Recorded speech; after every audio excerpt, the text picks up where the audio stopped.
At the end of the Joseon era, Hui Bin of the Kang clan in the harem was known as the most ruthless villainess of her time. She was considered a criminal who committed high treason, bullying noble ladies, princesses, and royals. To restore order to the throne and calm the people down, the king sentenced her to death by poison. When she received the news, Dan Sim calmly finished her painting of red plum blossoms blooming in the cold winter snow. She felt that this flower was truly captivating to the human heart, wasn't it? Facing the person reading her death sentence, she sighed to herself that in this life, no flower blooms forever. Others thought Dan Sim would just quietly accept her unjust death, along with the title of a villainess.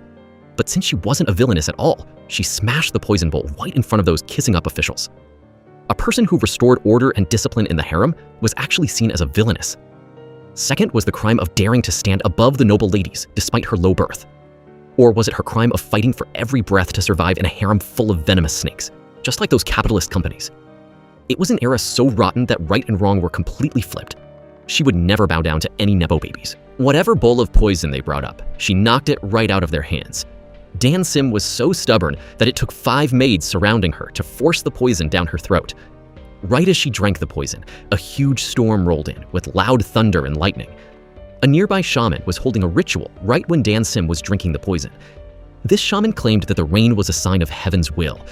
Only the death of that wicked fox could bring peace to the heavens.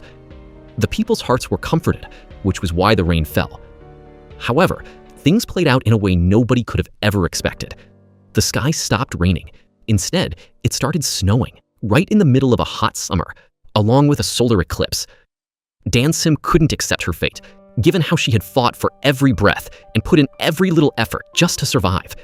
Yet, even in death, she was labeled as the evil woman of the palace. The pain quickly faded away. Suddenly, Dan Sim woke up only to see that same bowl of poison right in front of her. The palace people around her were all wearing heavy makeup and scrolling through TikTok on their phones. Nearby was a modern-day film crew, and Dan Sim was just a stunt double for the poison-drinking scene. Even the director had to praise how incredibly well this stunt double acted. Only Dan Sim had no clue what was going on. The girls didn't tie their hair into buns, and the women were openly showing off their bare legs. Before her brain could even process what was happening, Dan Sim was dragged back into the same poison-drinking scene she had just lived through a few minutes ago. Hui Bin of the Kang clan, drink the poison. Dan Sim angrily yelled back, "You even got my last name wrong! It's Kang, you insolent fools!" Everyone was suddenly dumbfounded because the stunt double was making up lines that weren't in the script. The director thought it looked great, so he just let her keep acting. But the longer she acted, the more powerful and epic her speeches became. Since she had just gone through life and death, Dan Sim didn't want to hold back anymore. She decided to teach these guys forcing her to drink poison a serious lesson. When the extras were told to rush in and force Dan Sim to drink the poison, she immediately took one guy down. The other guy got flipped over backward in an incredibly badass way. The scene was turning out to be totally amazing, so everyone grabbed onto Dan Sim to hold her back, feeling like this girl was a heavyweight lion. If they weren't pushed down, they could barely keep their balance. When the scene was over, Dan Sim thought these people stopped holding her because they were scared, so she immediately ordered someone to arrest the fake official. Her coworker rushed over, pulled Dan Sim to the side, and asked what she was doing. Even if she hated being a stunt double for that girl Jo, she shouldn't ruin the scene and cause a massive mess. Her friend tried hard to advise her, but ended up being called a lowly peasant. As she was about to order someone to arrest the official again, Dan Sim slowly realized that something was seriously wrong here. The legendary Westerners were everywhere. Not to mention, 2 of those Westerners were so impressed by Dan Sim's acting that they came closer to ask for a few pictures. Seeing her own face with wrinkles in the photos, Dan Sim couldn't handle the reality and immediately went to find a mirror. For some reason, she snatched the mirror right out of the hands of the actress she was doubling for. Dan Sim gasped, not expecting herself to look so much older now. She walked around in a daze, asking herself what on earth had happened to her. Even the scar on her arm from when she gave her blood to someone else so she could live was gone. Dan Sim started to wonder, had she transmigrated into someone else's body? Or did selling her blood back then give her a brand new identity? While Dan Sim was still questioning her new life, the girl who played the maid earlier rushed over. She warned Dan Sim that Ms. Hong was currently very angry, and she might lose her job if she kept acting up like today. Dan Sim was a smart person. Being in a strange place with things she didn't understand, she told herself she needed to observe for a bit longer. In this era, Dan Sim had entered the body of an owner named SJ, and the person in front of her wasn't speaking the Joseon language, but could possibly be a maid for the Westerners. Countless thoughts kept popping up in Dan-sim's head about the woman in front of her. While they were talking, that Ms. Hong her friend mentioned showed up. Dan-sim, with an I don't care face, immediately turned around and judged them. One looked exactly like a pick-me girl, and the other hag was no different from a poisonous snake.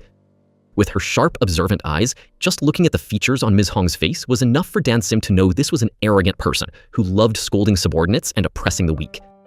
That woman was already annoyed about the work disruption, and Dan-sim hit her with a line that made her even more irritated. "I'm glad too. Hey you, don't think that just because your contract is up, you can do whatever you want." Ji-ho hurried to comfort Ms. Dan-sim. Hong, but Dan-sim didn't let it slide, straight up calling her a lowly peasant. A poisonous snake paired with a peasant. Truly a match made in heaven for servants. At a glance, their looks were totally average. They each took one roast and already lost. They clearly had zero real skills. Back in the palace, her drama with countless noble ladies and princesses was way worse than this. Her extra friend quickly ran after her. She praised her endlessly. "Girl, you are so badass. No matter what, I'll always support you like this." After saying that, she left, leaving Dan-sim standing in the hot, sunny weather. Suddenly, a crowd of citizens appeared right in front of Dan-sim. A guy from the film crew yelled for them to hurry up because the scene was about to start, and she thought there was a rebellion, making her run away in fear. "There's a rebellion! Help, everyone!" Wait, why is everyone so calm? It wasn't until she made it to the city gates that she finally realized this was no longer Joseon, but a world she had never known before. A place with massive skyscrapers and carriages that zoomed faster than horses, and even things flying in the sky that were bigger than birds. Unlike our main girl, this era also had a famously ruthless capitalist named Segai. His reputation was so bad that there was even a maliciously edited video of him posted online with the label, "The worst third-generation tycoon heir in the country's history." Because of that, tons of protesters threw eggs right at his face.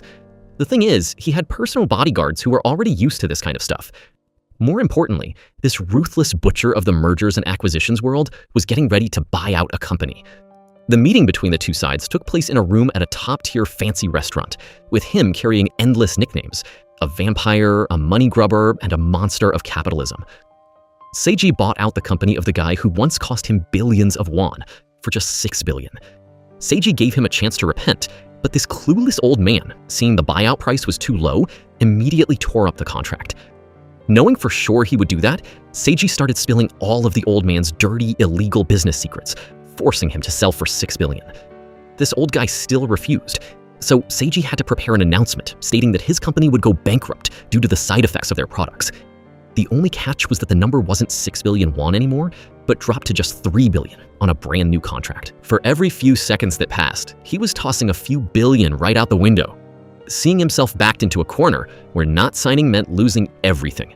This old man had no choice but to sell his company to Seiji for 3 billion. After the deal was done, Seiji's driver watched the old man walk away sobbing pathetically. Knowing his boss was about to come out, he also got out of the car and opened the door for him. "Boss, you should have gone easy on that director. He was crying on his way out." Seiji angrily replied, "He was the one who drained 3 billion won from me back in the day. I should have left him with absolutely nothing to feel satisfied." "Then I guess I should praise you. Your bad reputation has just leveled up again." After getting in the car, Seiji watched a video of himself smashing things up at a construction site with the clickbait title, "Third-Generation Tycoon Heir Goes Wild." He asked Chun-san, his driver, "Can CGI really look this realistic nowadays?" Chun-san quickly informed Seiji that he had already called the legal department and lawyers to sue the group that posted this video. But Seiji pushed back, highly praising the fact that his reputation was accidentally being dragged through the mud even more. "Now is not the time to sue, Chun-san. We need to give them a promotion and a raise." You have to admit, they are seriously talented. Being able to make a deepfake like this, they could probably make Hollywood movies. As much as he loved his bad reputation spreading far and wide, when he read the pile of comments trash-talking him, he hit the dislike button on them right away, without a second thought. How could those lower-class losers ever understand why I do the things I do? Suddenly, the car came to a dead stop. Right in front of the car was none other than the infamous woman from the rumors. CGI figured this girl was probably planning to fake an injury to scam him for some pocket money. Who would have thought the person lying on the ground would wake up with a ringing head, stumbling uncontrollably and almost getting hit by a car? Good thing CGI still had a heart and saved this lady's life, creating a scene right out of those rom-coms we always watch. The funny part is, while they were still wrapped in each other's arms, our guy pulled Dan Sim back and asked, "Do you have a death wish?" But our girl had a sassy mouth that couldn't be beaten. She slapped CGI right in the face, thinking he was taking advantage of her. People walking by looked at them and figured they were just a couple having a fight. CGI couldn't handle the shock of being humiliated. He pulled out some cash and asked her how much she needed to get lost. Seeing that he thought she was a gold digger, Dan Sim got furious, grabbed a tree branch from a car that just drove by, and started whacking him relentlessly. As an infamous CEO whose bad reputation preceded him, CGI refused to lose and snatched a flower from someone's car to fight back. Hi-ya! Bam! Smack! Whack! Haha! Hey, hold up, people are staring. To avoid further embarrassment, CGI had to surrender first, tossed this crazy lady his business card, and left the scene immediately. Getting back to the office, he complained to Chun Sun. That woman was totally insane, right? In broad daylight, standing in the middle of the street, and she just beat me up relentlessly. I'm over 30 years old, and I've never seen anyone act like that before. Chun Sun brought up how the fortune telling he did for the boss at the beginning of the year seemed to be spot on. CGI was confused and asked, "Why did you go get my fortune told?" Sun just explained that this year, the boss would have terrible luck with water, fire, and especially women. Whatever, I don't care. I just never want to see that crazy lady's face ever again, and we're good. Our guy CGI was definitely super frustrated. As for Dan Sim, she currently had no idea where to go. Good thing she had learned a little bit of the common folk language back in the day, otherwise she wouldn't be able to read modern text right now. Coincidentally, walking past her was a group of students on a field trip at a museum. Out of curiosity, Dan Sim tagged along right behind the kids. In front of a painting of winter plum blossoms, the tour guide explained that this was a national treasure from the Joseon Royal Palace. And obviously, that painting was drawn by Dan Sim's own hands right before she drank the poison. The guide went on to say that this painting was done by Queen Ondong of the Moom clan, which immediately pissed Dan Sim off. It couldn't be true because she was the one who painted it, and there were no other relics left behind. Hearing that, Dan Sim's heart sank a little. A while later, just as she was about to leave the museum, a college student quickly ran up and asked Dan Sim about the Kong clan, because this student was working on a thesis about Joseon history. In history, Hui Bin of the Kong clan was known as an evil person. But in the unofficial history told by the people, Hui Bin of the Kong clan had a completely different story. So the girl started telling Dan Sim the legend of Hui Bin that had been passed down through generations. Wherever her name was mentioned, people would just click their tongues in disgust. If the sky didn't rain, it was all Hui Bin's fault. If the men in the village cheated, it was also because Hui Bin had been promoted. The droughts became more disastrous than ever. Just someone with a lowly background who was purely hated. Nothing more and nothing less. Walking down the street, Dan Sim kept thinking about the things the college student had told her. In the past, she was still a villainess whose name was never cleared. On top of that, someone else stole the credit for her painting and passed it down to future generations. As Dan Sim was walking and crying, she bumped into a fortune teller who called out, "Your Majesty the Queen?" Dan Sim froze for a second and asked back, "Did you recognize me?" And just like that, Dan Sim had a random encounter with that fortune teller woman. You'd think she was someone who could recognize a time traveler or a mysterious helper for Dan Sim. But nope, this lady was just a hardcore fan of time travel movies and soul reincarnation dramas, and that's it. Meanwhile, at Seiji's company, he had just finished a collaboration meeting with foreign investors. Right now, his cosmetics project needed a model to fill the empty spot on the advertising cover. So the investors were really looking forward to seeing who that model would be. After the meeting, as soon as he stepped out the door, Seiji jumped in shock, thinking that sassy lady who slapped him this morning had showed up again. Basically, Korea was having some kind of festival right now, which is why there were so many women wearing traditional clothes. To make it worse, his partner teased Seiji. "I recently heard there's a new dating trend in Korea. If you want to date a tycoon, all you have to do is slap him." He cluelessly asked if it was true, and the partner just laughed and said he was joking. However, once they got in the elevator, Seiji got schooled by Chun Sun on this slapping a tycoon to date him trope. It's like, the first time you get slapped, you'll feel like, "You're the first person to ever treat me this way. You've sparked my interest." That's what those Chinese CEO dramas say. Come to think of it, boss, you got slapped 3 times, right? Seiji, hearing that, turned around and warned him, "Son, don't you dare say another word about that woman ever again." As for Dan Sim, right now she was walking down the street, feeling sad about how pitiful she was in the past. But right now, life had given her a new existence, a new identity.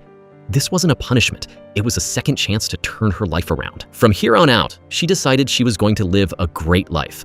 After the rain washed away her frustrations, Dan Sim thought to herself, If this era had no king or royal officials and she wanted to reach the top, she definitely had to cling to something. Obviously, the man she slapped, Seiji, popped right back into her head. All things considered, he was definitely a guy with a lot of money. Without overthinking it, Dan Sim headed straight to the place written on Seiji's business card, his company. This time, Seiji's grandfather came over to yell at him about why he treated his blind dates like a merger and acquisition deal. Basically, every person he went on a blind date with was either going through a crisis or desperately needed someone to cling to. The first girl's dad went to jail, so they needed an alliance. Seiji, living by the rule that time is money, told her, "I'll give you 3 days to sell your company back to me," which made his blind date's jaw drop to the floor. The second girl wore a fur coat, so he teased her, "Is your family a bunch of wild beasts? Let's hear you roar." With the third girl, he was even more shameless. "After we get married, it's best if you transfer your company and shares to me. Time is money, so now you know why our guy is still single in his 30s. Seiji I told his grandpa, "Because my family comes from a low background, I just have to climb as high as I can. Then women will naturally flock to me." Meanwhile, Dan Sim had reached the reception desk.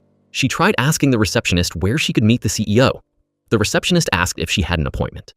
Dan Sim explained, "The guy who gave me his business card told me to just show up." The receptionist completely misunderstood. Thinking she was a family member, she immediately asked for her name. Dan Sim thought back to the film set earlier, where people called her Seiji, so she decided she would just live under this new name of her body's original owner. But she never in a million years expected that Seiji would run into that who hired her original body as a stunt double last time. She originally planned to ignore her, but Jiho loved starting drama, asking her, "Didn't you get your contract canceled, and now you think you can come here to beg for a job? Did you ditch the shoot this morning just to come film here? Isn't it pathetic to be so two-faced, you washed-up loser?" When it comes to having a sassy mouth and roasting people, our girl has never lost to anyone. "Everywhere I go, I run into scumbags like this. Are you just worried sick that I'm gonna steal your spotlight or what? You really worry about the weirdest things." The two of them argued, neither willing to back down. They glared at each other from the outside all the way into the interview room. Right after the interview started, with just a few questions, SJ wanted to meet Seigul immediately, so she yelled out, "Hey, you scumbag, I'm here to offer you a deal." Seigul just kept a cold face, got scared, quickly sat down in his chair, and didn't care about what she was saying. With someone nicknamed the hunting dog of the cabinet, SJ was determined to cling to this rich guy's thigh no matter what. A while later, outside, she wanted to propose a partnership with Seigul. She was wrong, since the man in front of her only cared about profits. As someone with no status or background, SJ had no right to negotiate any partnership. Even though she kept chasing him, Seigul angrily told SJ that it was best if she did honest, proper work for once. No matter what her goal was, SJ suddenly felt an indescribable killing intent. She hurriedly pulled Seigul back because she thought an assassin wanted to kill Seigul. He, on the other hand, thought she was crazy. He ordered the security guards to pull her away like a psycho who just wanted attention. At this moment, the sky started turning into a solar eclipse. A meteor flashed across the sky, making SJ stop overthinking. She ran out and pulled CGI back, and sure enough, she saved his life. After passing out, SJ had a dream about when she was still happily playing around in the royal palace grounds. It seemed like that dream would be a beautiful scenario for SJ with the king, but unexpectedly, right in that dream, the king was the one who sentenced her to death by poison, making her extremely miserable. Until she woke up, SJ was in the main lobby of the building where CGI worked. When they got up to his private office, he suspiciously asked SJ, "How did you know exactly when that dummy prop was gonna fall and come save me?" She then told him about her experience living in the royal palace and how cutthroat it was. As long as anyone showed killing intent, she could feel it clearly and order people to execute them immediately. "Thanks to me, your precious life has been kept safe until now." Saying this, SJ thought this crazy guy would be moved by his savior, her. Who would have thought she would be treated as a crazy person and dragged out by security in total frustration? "I saved you! Is this how you repay me, you bastard?" After saying that, she even complained to Chun-sun. "Working for a guy like that must be so hard for you, huh?" Chun-sun just laughed it off, then invited SJ onto his trusty ride and took her home. According to the police investigation, Seiji quickly found out that the culprit who harmed him was a hater from his recent bad reputation scandals. Today was actually Seiji's grandfather's birthday. Everyone was gathering around to kiss up to the chairman and gift him countless precious treasures. But he was still only most satisfied with his grandson Mundo, Seiji's older brother. In the past, when his liver failed, no one dared to step up and donate. Only this grandson was willing to donate to him, even though he had just been discharged from the military. After being dropped off at home, SJ thought she was still in the Joseon era, so she loudly yelled, "I'm home!" making the schoolgirls walking by laugh at her, which was so embarrassing. In this world, SJ was just a poor stunt double. Nothing more, nothing less. She had only one family member, an old grandmother who was completely devoted to her granddaughter. Even though her cooking wasn't that great, she still brought countless dishes just because she was afraid her granddaughter would go hungry, which made SJ feel that at least she still had someone who cared about her. The landlord saw the food and wanted to freeload a bite, but after taking one piece, it was so salty his face scrunched up. He had to use the excuse of taking medicine and quickly bolted. Besides the dishes on the table, her grandmother specially made a premium Korean braised beef and egg pot for her granddaughter. SJ curiously took a bite and felt that it was actually incredibly delicious. That night, Seiji also showed up to attend his grandfather's birthday party. The sad part was sitting with a family where everyone hissed at each other like a bunch of snakes, so he wasn't really in the mood. A while later, Chun-sun reported back on the falling prop incident from the morning, revealing that the attacker had a specific target. The attacker, after striking, escaped through the back door with a getaway car waiting. Someone was definitely targeting Seiji on purpose. Looking down at the crowd happily laughing and talking over there, Seiji couldn't rule out anyone, not even his older cousin. When getting in the car to go home, Seiji also asked Chun-sun about SJ's background file. She was no different from a totally normal person working as a stunt double. To be more careful, Seiji specifically instructed Chun-sun to investigate her all the way to her roots. SJ's place was a room that was probably less than 10 square meters. The window looked straight into someone else's wall. To a noble like her, this was a total insult to the eyes. The landlord saw her acting annoyed today and suddenly criticizing the boarding house. You think you need a view of Halong Bay, Westlake, or Mount Fuji to be satisfied, right?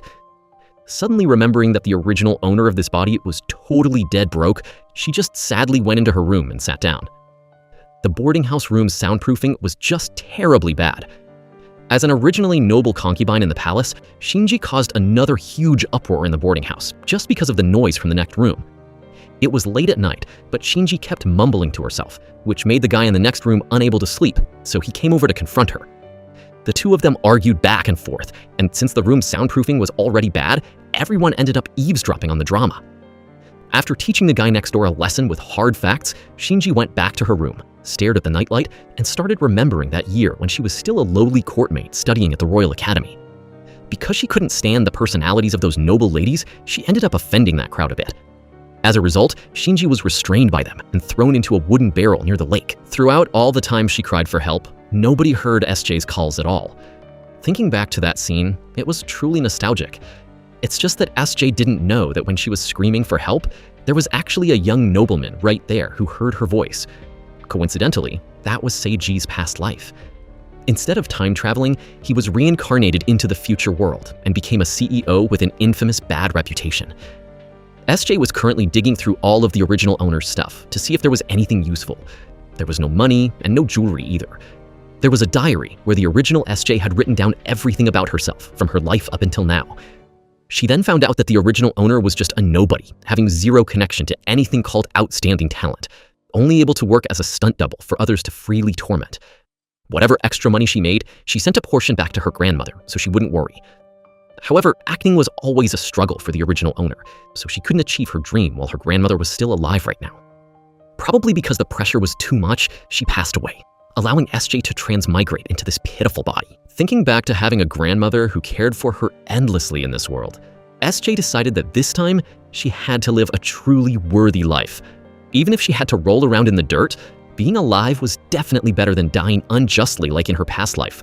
She was determined to do whatever it takes to survive in this world. So SJ got to work learning more about the Korean language and history. Accidentally, while studying, she saw the neighbor's phone playing historical documentary footage. As a result, she watched and cried, going through all kinds of emotions in the world throughout the eras of ruling kings. She cried for the ones who sacrificed themselves, and she wanted to destroy the ones who betrayed. Until the independence that formed the modern Republic of Korea, it was like she had a deep awakening to become a good citizen. For some reason, just watching historical videos made her so enlightened that she knocked on every door, cheering, "Long live an independent Korea!" After her crazy freakout, SJ went up to the rooftop to do laundry with the neighbor girls. She didn't know some guy with a death wish was standing there secretly taking pictures of SJ from behind like a total creep. With her skill of sensing hostility, SJ quickly spotted the guy secretly photographing her and grabbed a laundry bat, chucking it straight at his head. The neighbor girls next to her saw that and were totally mind blown. "From today on, you are our idol."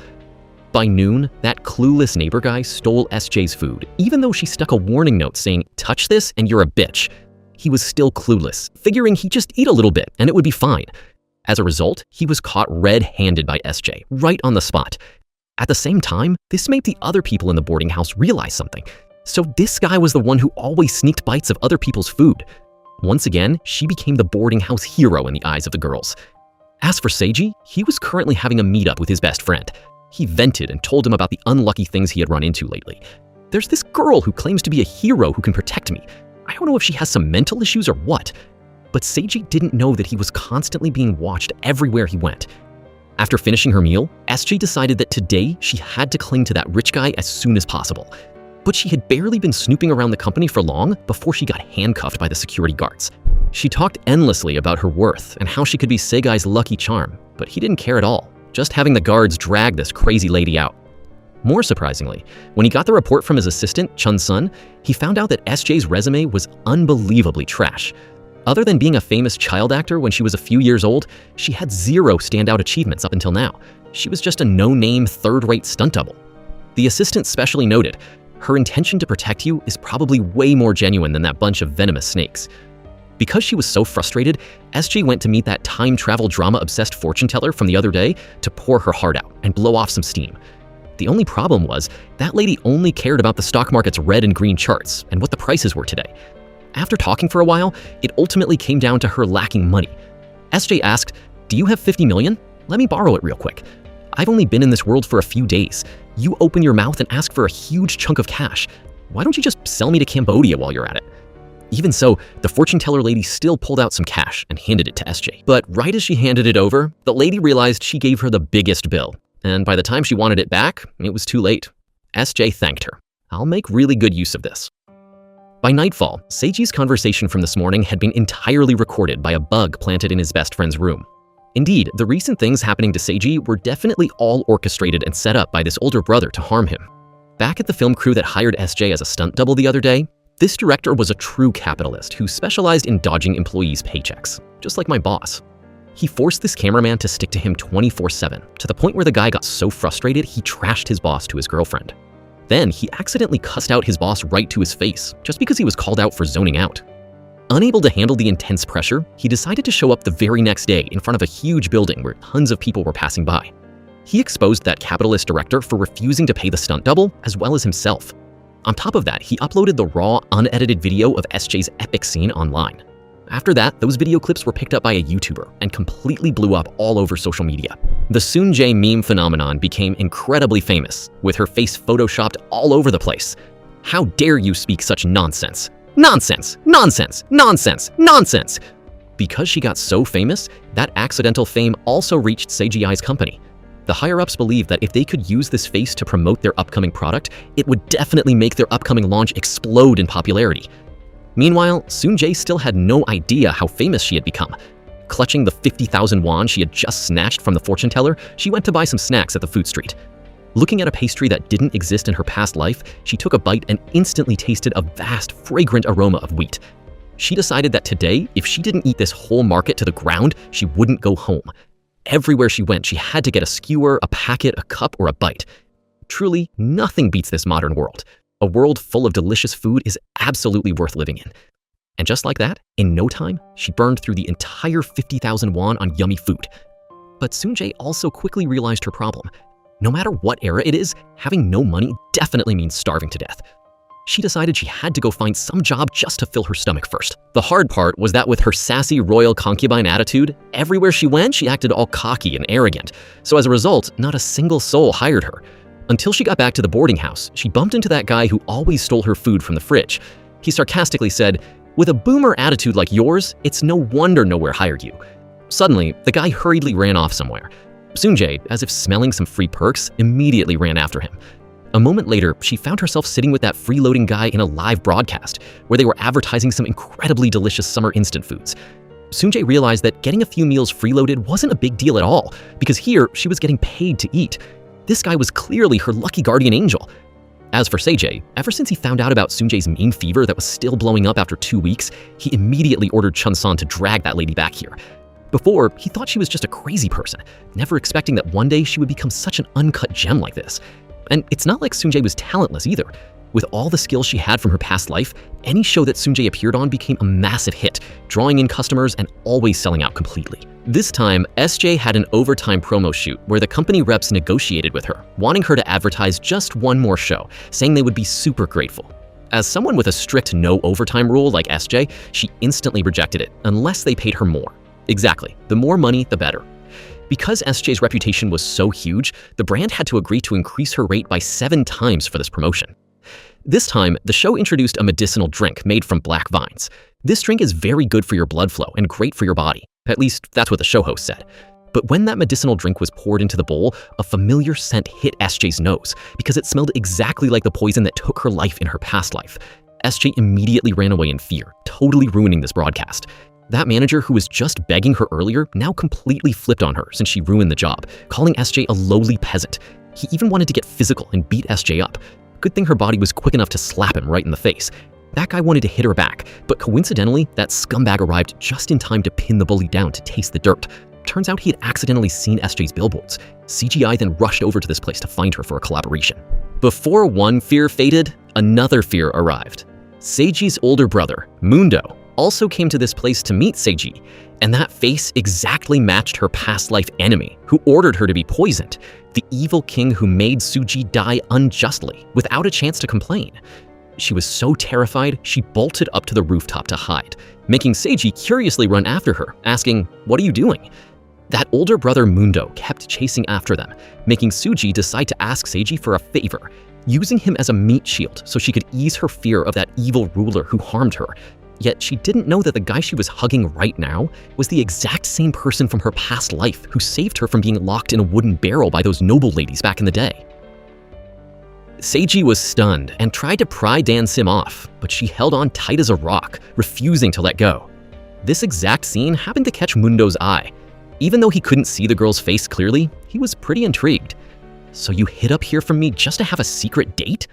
"No, she and I aren't that close." But his older cousin didn't believe him, just hinting that if they really had a thing going on, they should find a more private place, avoiding such public displays of affection that would only bring trouble. As soon as Mundo left, Dan Sim just said, "Okay, thanks, Seiji." She was about to slip away, but Seiji pulled her right back. "You hugged the life out of me, and now you're just gonna run away with your tail between your legs?" Seiji even suspected that Dan Sim did that because she couldn't control her desires after seeing his insanely handsome face. "Stop being so delusional, man. I had my own reasons." Right at that moment, that manager brought his guys over to get revenge. From top to bottom, the place was completely surrounded. While Seiji was figuring out what to do, Dan Sim thought fast and faked passing out. Thanks to that, the game thought she was injured, so they let Seiji take her away. As soon as they got outside, he dropped Dan Sim flat onto a bench. Dan Sim kept following him, asking about Mundo's identity. Then, acting like nothing happened, she slid into the passenger seat and demanded Southeast G drive her home. Of course, Southeast G refused. He was about to physically drag her out when he noticed some nosy bystanders nearby, so he reluctantly had to put up with it. In the car, Southeast G reminded her that he had sent the contract to her place, so she'd better sign it this time. But Dan Sim was getting carsick, so whatever he said totally went in one ear and out the other. She told him to slow down, complaining that he didn't understand her suffering. At this point, the car was almost out of gas, so Southeast G had to pull into a convenience store to fill up. While pumping gas, Southeast G's mind unconsciously replayed the image of Dan Sim relying on him. "Did you really think shedding a few crocodile tears could buy me over?" He talked a big game, but Southeast G's next action completely slapped him in the face. In the end, he still found himself standing in front of the pharmacy counter. Meanwhile, because the wait was too long, Dan Sim started messing around with the car. When she wandered outside, she freaked out seeing the news praising that older cousin, Mundo, right on the TV screen. Looking at that face, which was exactly the same as the king who sentenced her to death back in the day, she jumped in fear, secretly thinking this guy must have followed the time travel trend to come here and haunt her. On top of that, there was a picture of Seiji and Mundo together. Dan Sim immediately saw red and locked onto this grudge. She was about to bail when the gas station worker thought she was Seiji's girlfriend, so they asked her to return his powerful black card to him. By the time Seiji casually walked out, she was completely gone. He quickly called Assistant San, asking him to help find Dan Sim, but received a huge shock instead. Turns out, his older cousin Moon Do was the final boss behind the foreign company threatening to take over his company. He plotted to use dirty tricks to tank the stock price from 90 grand down to under 50 grand, thereby turning bonds into shares and swallowing it whole, kicking Seigi right out of the corporate inheritance war. Super salty about it, Seigi rushed straight to find Mundo to confront him face to face. Being exposed, his older cousin also showed his true colors, mocking his younger brother's startup for drowning in workplace bullying drama, saying it would go under sooner or later, and advised his younger brother to stop dreaming about their grandfather's conglomerate. He acted all tough on the outside, but when he turned away, Seiji remembered something from their childhood. Turns out, Mundo's two-faced personality had been there since they were kids. Back in the day, when their grandfather brought Mundo home, Seiji treated him like a real brother, and even brought him yummy candy to eat. Who would have thought that when their grandfather called, Mundo purposely smashed the candy plate and stepped on the glass shards to play the victim, which caused Seiji to be cast aside by their grandfather. Now, his eyes were wide open. This guy had a passion for stealing the inheritance running right in his blood. To turn the tables, Seiji decided to speed up the launch of their new product to save the stock price. When Assistant Sun asked if they should invite Don Sim to be their spokesperson again, Seiji thought to himself that he didn't like seeing Don Sim cry, but outwardly acted arrogant, saying they needed to reconsider it, with the top priority being protecting their image.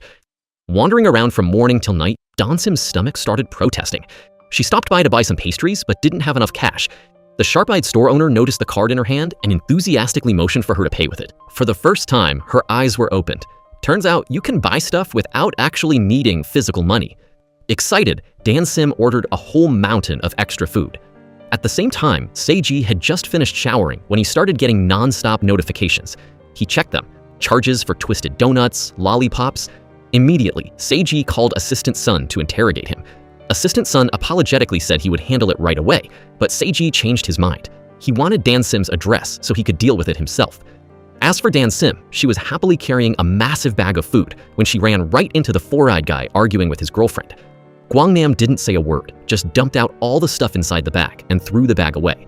"This is the bag I gave you, but thinking about you carrying it to meet his parents, I just can't stand it." Turns out, the girlfriend just hit Guangnam with a combo, a breakup plus a wedding invitation. The reason was that Guangnam hadn't tried hard enough. She was afraid that if they kept dating, there would be no future. Meanwhile, Seiji followed the address and arrived at the place where Dan Sim lived. Looking at the rundown place in front of him, he couldn't understand how she could even survive here. Right at that moment, Dan Sim just got back. Seeing CGI, she thought he was there to beg her to sign the contract, but unexpectedly, CGI just held out his hand, demanding his card back. Dan Sim, having just had her mind blown, immediately asked around for the secret to getting such a fancy card.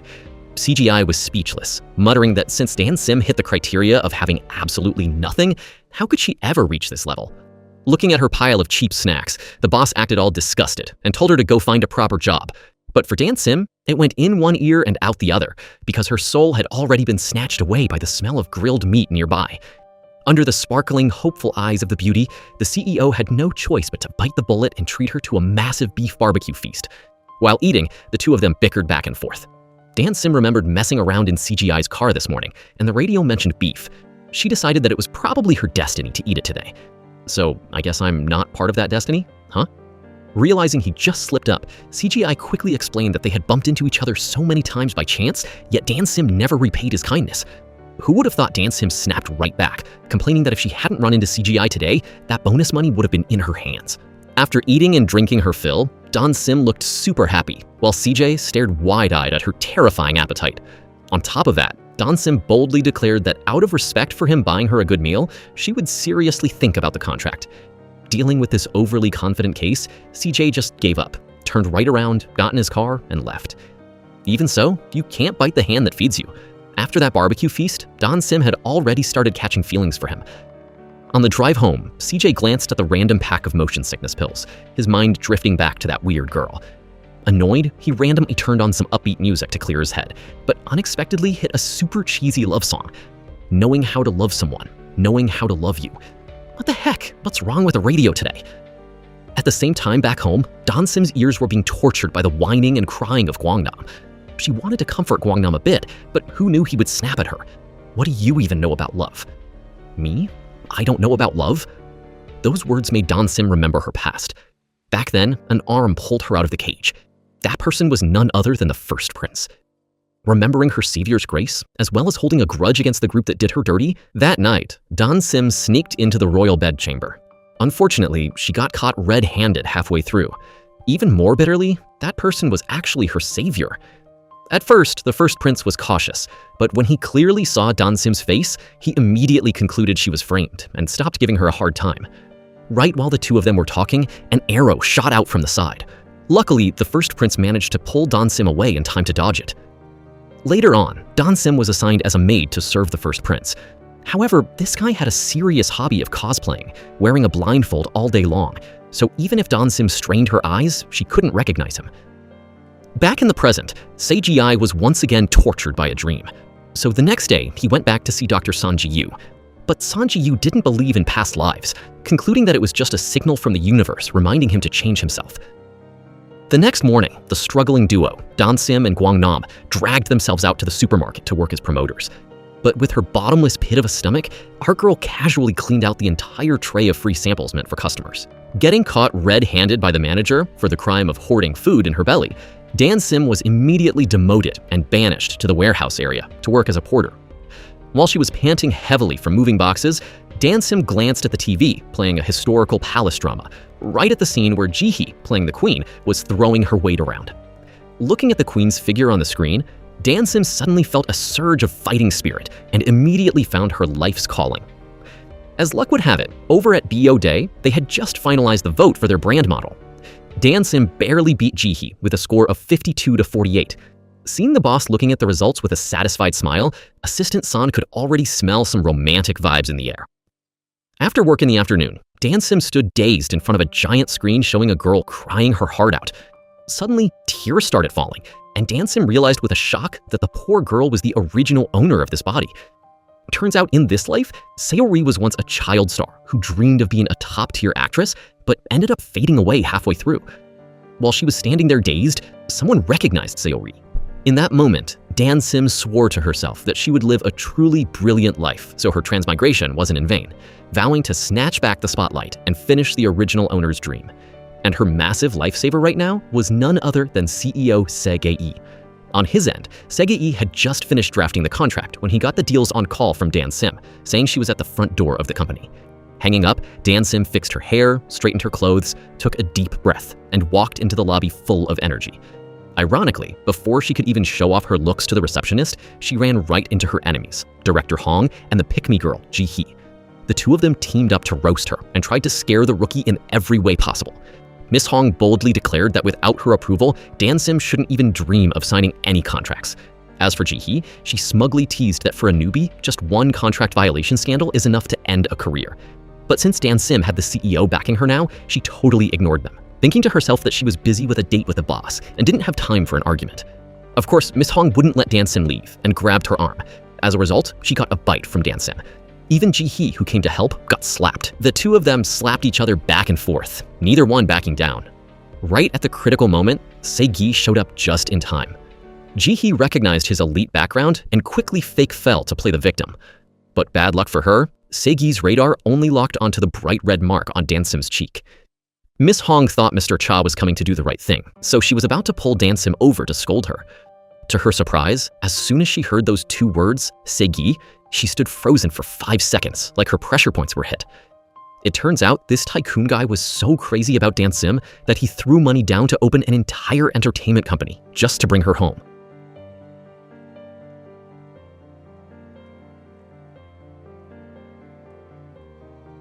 You'd think Dansim would be thrilled that Seiji stepped up to put her haters in their place, but instead, it only made her suspicious. When they were finally alone, she asked him point blank what his angle was.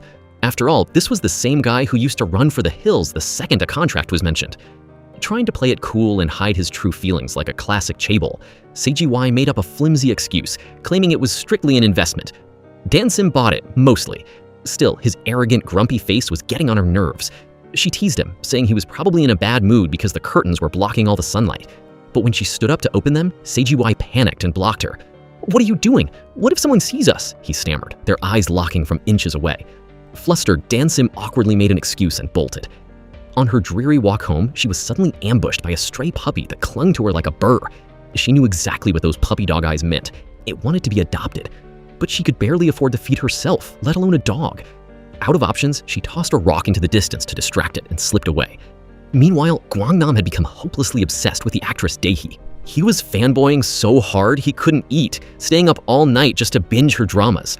His landlord couldn't stand it, mocking him for acting like a crazed fan. Hearing the word fan triggered a light bulb in Dan Sim's head.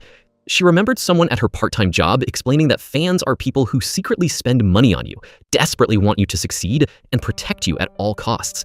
Connecting the dots, she realized Seiji pouring her to that ridiculously expensive beef yesterday was textbook stan behavior. Having reached this enlightenment, Dan Sim rushed to ask her landlord if a fan was basically a guardian angel. Since she was dead broke and couldn't afford a designer gift in return, she decided to bless her #1 fan, Seiji, with the ultimate fan service, a heartfelt, handwritten letter. Around the same time, Seiji was strapped for cash after impulsively buying a whole company. Swallowing his pride, he went to Chairman Cha to ask for funding. The deal was sealed, but when Seiji offered to buy him a meal to celebrate, the chairman hit him with a hard no, saying he already had plans. Those plans? Eating breakfast at his favorite 40-year-old local diner. But because it was rush hour, the place was packed. Since he was already there, the chairman looked around to share a table and ended up bumping into Dan Sim. The moment she caught the scent of a free meal from a rich guy, she dropped her chopsticks, jumped up, and aggressively shook his hand. Sitting across from him, one look at the chairman's face told her everything. He looked petty and highly sensitive. But who cares? Free food is the ultimate truth. She'd happily dine with the Grim Reaper himself if he was footing the bill. Her logic was flawless. If I hadn't let you share my table, you'd be standing in line. Therefore, ordering an extra seafood pancake on your dime is entirely justified. The peak of her shameless mooching came when she casually asked the waiter to pack up the leftover bones. The chairman glared at her, but she didn't bat an eye. She wanted to bring those bones home to give the stray puppy a good meal. But the moment she got home, disaster struck. The landlord frantically told her the police had just called. It turned out that trashy TV director actually had the audacity to file a lawsuit. He was throwing a tantrum, claiming Dan Sim's livestream incident almost cost him his job, accusing Seiji Y of slapping him and demanding Dan Sim pay compensation. Hearing that the director dared to sue him, Seiji Y immediately wanted to solve it the billionaire way, by throwing double the settlement money at his face to shut him up. But the moment the CEO heard his idol Dan Sim was stuck at the police station, he couldn't sit still. He personally rushed over to back her up. Right in front of a stunned Dan Sim, Seiji Y flawlessly flexed his legal muscles. He verbally destroyed the director, exposing the TV network's toxic practices, withholding pay, overworking the streamer until she literally threw up on set, and then firing her illegally. He slammed his hands on the table, threatening to drag the entire network to court, boasting about his elite legal team. Terrified by this high-tier threat, all the color drained from the director's face, and he didn't dare utter another word. This epic knight in shining armor moment only solidified Dan Sim's belief. This guy was definitely the president of her fan club. To repay him, she was determined to give him some top-tier reverse fan support. Casually bringing up the shady Moon Do, she asked Seiji Y why that guy kept lurking around her house. In reality, the lawsuit drama was just Moon Do testing the waters to see if Dan Sim was Seiji Y's ultimate weakness. But the CEO was too busy swimming in jealousy to notice. His mind spiraled. Wait, is that cunning jerk Moon Do her type? For Dan Sim, the phrase "stabbed in the back" randomly triggered a memory from her past life, 300 years ago. Back then, she had accompanied the Grand Prince on a hunt. The king, instead of hitting the target, shot an arrow at a passing deer. Coincidentally, Dan Sim had been secretly nursing an injured stray puppy nearby. To save its life, she desperately tried to chase it out of the palace, but the dog stubbornly refused to leave. Snapping back to the present, she looked around her tiny, shoebox-sized room. Terrified that the puppy might be in danger again, she made a wild decision. She shoved the fluffy little burden right into Seiwoo's arms and bolted. The plot twist? Seiwoo was highly allergic to dogs. Itching and scratching all over, he desperately wanted to toss the puppy onto the street. But his brain betrayed him, replaying the terrifying image of Dan Sim throwing a fiery tantrum. Thinking of his bossy wife's temper, he swallowed his tears and pitifully carried the puppy home. The showdown with director Hong actually sparked a massive turning point in Dan Sim's career. Thanks to the hype, she snagged a role in Season 2 of Women's Nation. While director Hong treated her to an expensive seafood dinner to celebrate, Dee-hae sat nearby, boiling with jealousy. Stuffed with good food, Dan Sim hyped herself up to secure even more screen time in the future. Just then, Guangnam started whining, complaining that Dan Sim's voice in the drama was drowning out his precious Dee-hae. Dan Sim scoffed. She couldn't stand Dee-hae. Her acting is completely wooden. How does she have so many fans? What do they even know about acting? Offended, Guangnam pulled up a clip for her to watch. The result? Dan Sim ended up glued to the screen all night, completely hooked on the plot. Now she finally understood what it meant to be a hardcore fan. Inspired, she grabbed a pen and poured her heart into a letter dedicated exclusively to Seiji Y. The next morning, fresh off signing her debut contract, she waited to ambush the CEO with her gift. Looking incredibly proud, she whipped out the handwritten letter, demanding he read it right before bed. That night, half skeptical, Seiji Y opened the envelope and froze for a solid 5 seconds. The whole thing was written in ancient Chinese characters. He couldn't read a single word. But capitalists always find a way. Sweating, he pulled out his iPad, painstakingly tracing every single stroke so a translation app could do its magic. Just as his brain was frying from the effort, the puppy jumped up and snatched the envelope. Seiji Y frantically wrestled it back, only to discover a treasure trove of shocking secrets inside. First, a drawing of her and the dog, proving she really cared about him. Next was a caption meant to say, "To my amazing fan." But since the word fan didn't exist 300 years ago, the translation app completely butchered the ancient phrasing, turning it into a highly suggestive, romantic confession. Seiji Y was stunned. His heart raced, his legs felt weak, and his delusional brain immediately went into overdrive. Wait, does she like me? Meanwhile, hot off her first paycheck, the first thing Dan Sim did was rent a rooftop apartment so she could finally bring the puppy home. She was happily hammering away at a doghouse when her joy was violently interrupted. Director Hong called, locking her in for a weekend talk show appearance. The goal? To sell a sob story to gain public sympathy before her drama aired. The script demanded she cry her eyes out and talk about her miserable, nameless past. Dan Sim went pale. She just time-traveled from the past. How the heck is she supposed to know this body's tragic modern backstory? Just as she was hanging her head in despair, her eyes locked onto a package sent by Mrs. Nam. Bingo. I have an idea. At that exact moment, Assistant San reported to Seiji Y that he had posted the stray puppy online, and the original owner had already come to claim it. Hearing that his assistant was currently on his way to give the dog back, the CEO felt a cold sweat break out as Dan Sim's wrathful face flashed in his mind. Later, Seiji Y attended the ribbon-cutting ceremony for his family's billion-dollar resort. After doing the obligatory PR, he spotted Moon Do schmoozing in the crowd. Dan Sim's curious question about the guy instantly echoed in his head. Right then and there, the jar of jealousy inside Seiji Y officially exploded. Thinking about Moon Do's arrogant attitude, his dirty tricks, and his own boiling jealousy, the CEO couldn't take it anymore. He rolled up his sleeves and stormed straight toward his rival to settle the score. Dan Sim finally made it to Grandma Nam's place, but the homecoming was anything but peaceful. A giant bright red banner screamed "Forced Eviction" right in front of the house. As it turned out, Seiji Y's family resort project had claimed this exact neighborhood, and Grandma Nam was holding down the fort as the neighborhood's toughest holdout. Stepping into the Seori noodle shop, a wave of childhood nostalgia hit Dan Sim. The height marks on the wall, the cheesy photos documenting the grandma's grand loves. Grandma Nam burst into tears of joy, hugging her granddaughter before rushing to the kitchen to whip up a bowl of comfort noodles. With a full stomach, Dan Sim tried to steer the conversation to her upcoming TV appearance, where she had to sell a sob story about a tragic childhood. But since her brain had basically been factory reset, she had to awkwardly ask Grandma to fill in the blanks. Grandma stared at her, completely confused. This girl usually holds a grudge for decades. Since when did she get goldfish memory? Just as things got tense, a gang of thugs kicked down the door, demanding eviction with full-on villain energy. Meanwhile, in a luxury car nearby, Chairman Cha was absolutely laying into his nephew. He was screaming, demanding to know why Seiji Y had snapped and literally bitten Mundo during the ceremony. Seiji Y didn't bother explaining. He just stared out the window, spotting the sign for Seori Noodle Shop. His gut told him to pull over, and he obeyed. Back at the noodle shop, the thugs were trashing the place. Not content with insulting the food, they started pushing Grandma Nam, an 80-year-old woman. That was Dan Sim's breaking point. "Oh, you want to mess with my grandma? You just signed your death warrant." Action star Dan Sim stepped up to the mic, unleashing a flurry of hits that didn't miss a single beat. After clearing the room, she stood tall, declaring that she and Grandma would die before moving, and they'd never bow to bullies. And just as she looked like she might be outnumbered, Sigu Wan swooped in like a god, saving the day for his lady. Dan Sim's eyes sparkled, ready to shower him with thanks. But with human CCTV Chairman Cha standing right there, Sigu Wan played it cool, terrified of showing his true feelings. He casually mentioned he'd already found a new home for the puppy. His indifference stung Dan Sim a bit, but she still thanked him for his silent protection, gushing that there was no #1 fan as amazing as him. The moment she dropped the word fan with the chairman standing right there, Sigu Wan turned pale, shushing her like his life depended on it. Seeing him panic, a cold realization hit Dan Sim. Was everything he'd done for me just out of pity? Looking at his awkward, stiff expression, she sadly concluded that she was probably right. But she wasn't the only one having a "wait, what?" moment. Grandma Nam was staring at her granddaughter, reeling from shock. Seeing this delicate girl throw karate kicks like a pro, she realized the person standing in front of her was a completely different person. She was just about to demand answers when the door opened again. The uninvited guest was none other than the sinister Mundo. He wore a fake smile and got straight to the point, creepily remarking that Seiji Y and Dan Sim were a match made in heaven and that he was totally rooting for them.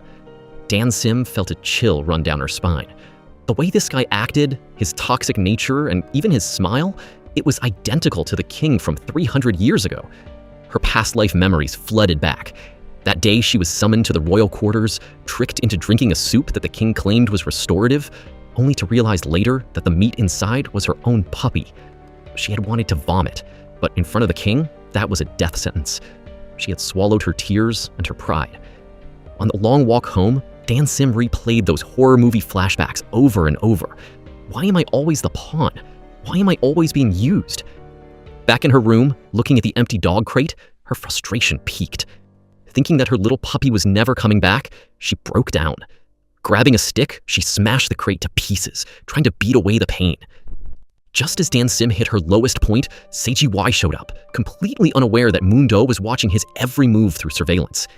Seiji Y came to apologize on behalf of his family's company, but Dan Sim, raw and wounded, only saw pity and condescension in his eyes. Her pride flared up, and she pushed him away with brutal honesty. Seeing the woman he loved so cold, Seiji Y decided to throw logic out the window. It was time to listen to his heart. The atmosphere shifted instantly. Dan Sim slowly reached out to press her hand against Seiji Y's chest, wanting to feel if his heart was dancing a cha-cha for her, wanting to know if his care was real. Seiji Y looked at her and said, "You can't hear it like that," before pulling her into a sweet, heart-melting embrace. Up close and personal, Dan Sim can literally hear the CEO's heart racing. Seiji Y, sensing an opening, decides to give her the green light. He starts bragging, acting like it's a total honor for a successful, charming guy like him to even look her way. He basically asks, "What are you waiting for? Say yes already." But Dan Sim's response floors him. "I don't feel a thing." Seiji Y can't believe his ears. Stunned, he asks if she's ever even been in love. Dan Sim, hit where it hurts, gets defensive and claims she has plenty of suitors. Then comes the knockout blow. She tells him the reason she has zero feelings is that she's never even seen him as a man. Seiji Y is absolutely shook. As if on cue, the universe mocks him with a sudden thunderstorm. Dan Sim makes a run for her room, leaving a desperate Seiji Y to chase after her, unable to accept that he couldn't win her heart. Trying to shut him down for good, Dan Sim tells him she'd feel more sparks hugging a stray dog than looking at his face before kicking him out. With his ego bruised and battered, Seiji Y snaps back, telling her she's been single so long her emotional wires have fried. He even arrogantly warns her that if she passes on him now, she'll never get another chance. Dan Sim doesn't blink. She coldly declares that her world has no room for love or marriage. She's done with men. To top it off, she throws his own words back at him. "You're pathetic." Fuming and red-faced, Seiji Y vows she'll regret this and storms off. The moment she's alone, however, Dan Sim collapses, clutching her chest and gasping for air. It turns out she was just playing it cool to hide how much her heart was actually racing. As if getting dumped wasn't enough, Seiji Y finds his car mirror broken in the lobby. He's boiling with rage, but has nowhere to vent. The next morning, he shows up with massive dark circles under his eyes. When his assistant, Son, points out the scratches on the car and offers to check the dash cam to find the culprit, Seiji Y shuts him down immediately. He claims the camera wasn't even plugged in. In reality, he's just terrified of anyone seeing the footage of his humiliating rejection from the night before. At the office, Seiji Y transforms into the boss from hell. Seeing his secretary smiling, he spitefully cancels her vacation so she can happily keep working. He even shuts down the employee break room because he saw people snacking. His philosophy for the day: if the boss is miserable, everyone is miserable. He pushes his staff so hard that Assistant Son mutters under his breath that the boss must be on his period. Meanwhile, Chairman Cha acts the part of the kind grandfather, comforting Mundo after Seiji Y punched him. He drops hints about the inheritance, but as soon as the door closes, a lawyer hands the chairman a USB containing the legal documents to transfer all shares to his actual grandson, Seiji Y. Elsewhere, Dan Sim is opening up to a psychic about her past. She reveals a childhood of poverty, where she was sold off to pay a debt, learning early on that there's no such thing as a free lunch. The woman who acted kind to her was actually the one who trafficked her, and she was even locked in a warehouse when she tried to escape. Those deep scars built a fortress around her heart. When the psychic asks if anyone is trying to sell her again lately, Dan Sim immediately thinks of Moon Do, the man who tried to use her to seduce Seiji Y for his own gain. Right then and there, Dan Sim vows that she will never let herself be used as a pawn again. Back to Seiji Y, he's still losing his mind over being rejected. Instead of taking the hint, he tries to gaslight himself into believing that Dan Sim was the one sliding into his DMs and leading him on with vague texts first. But before he can wallow in self-pity, a PR nightmare hits. A smear campaign goes viral, accusing Seiji Y of being a power-tripping bully who crushes small businesses. There's even a leaked video of him seemingly extorting a man. The guy in the video plays the poor victim perfectly, crying for the cameras. Little do they know, he's actually a total villain who scammed countless people, and Seiji Y was just giving him a taste of his own medicine. Luckily, the stocks stay steady since Seiji Y's identity isn't fully outed yet. Seeing this, Seiji Y decides to take matters into his own hands and do some PR cleanup. He uses the exact same psychological warfare as his rival. He has his assistant leak photos of the victim blowing millions at a casino, money that was actually the stolen blood, sweat, and tears of his employees. To finish him off, Seiji Y drops receipts proving the guy was selling counterfeit goods to scam customers. This fatality move completely strips the guy's mask off in front of the public. With the company crisis handled, Seiji Y's brain immediately switches back to Operation Dan Sim. After overanalyzing every single awkward encounter they've had, he reaches a hilariously delusional conclusion. Dan Sim is just playing hard to get to test his commitment. Desperate for a second opinion, he hovers around Assistant Sun for relationship advice. Sun doesn't hold back, basically telling his boss, if you actually want a girlfriend, maybe try dropping the ego and the main character attitude for once. Meanwhile, back at the boarding house, the landlord rushes to the rooftop after hearing a ruckus. He finds the place covered in talismans, with a psychic dancing around in a trance. The shocker? Dan Sim's face is smeared with cow blood.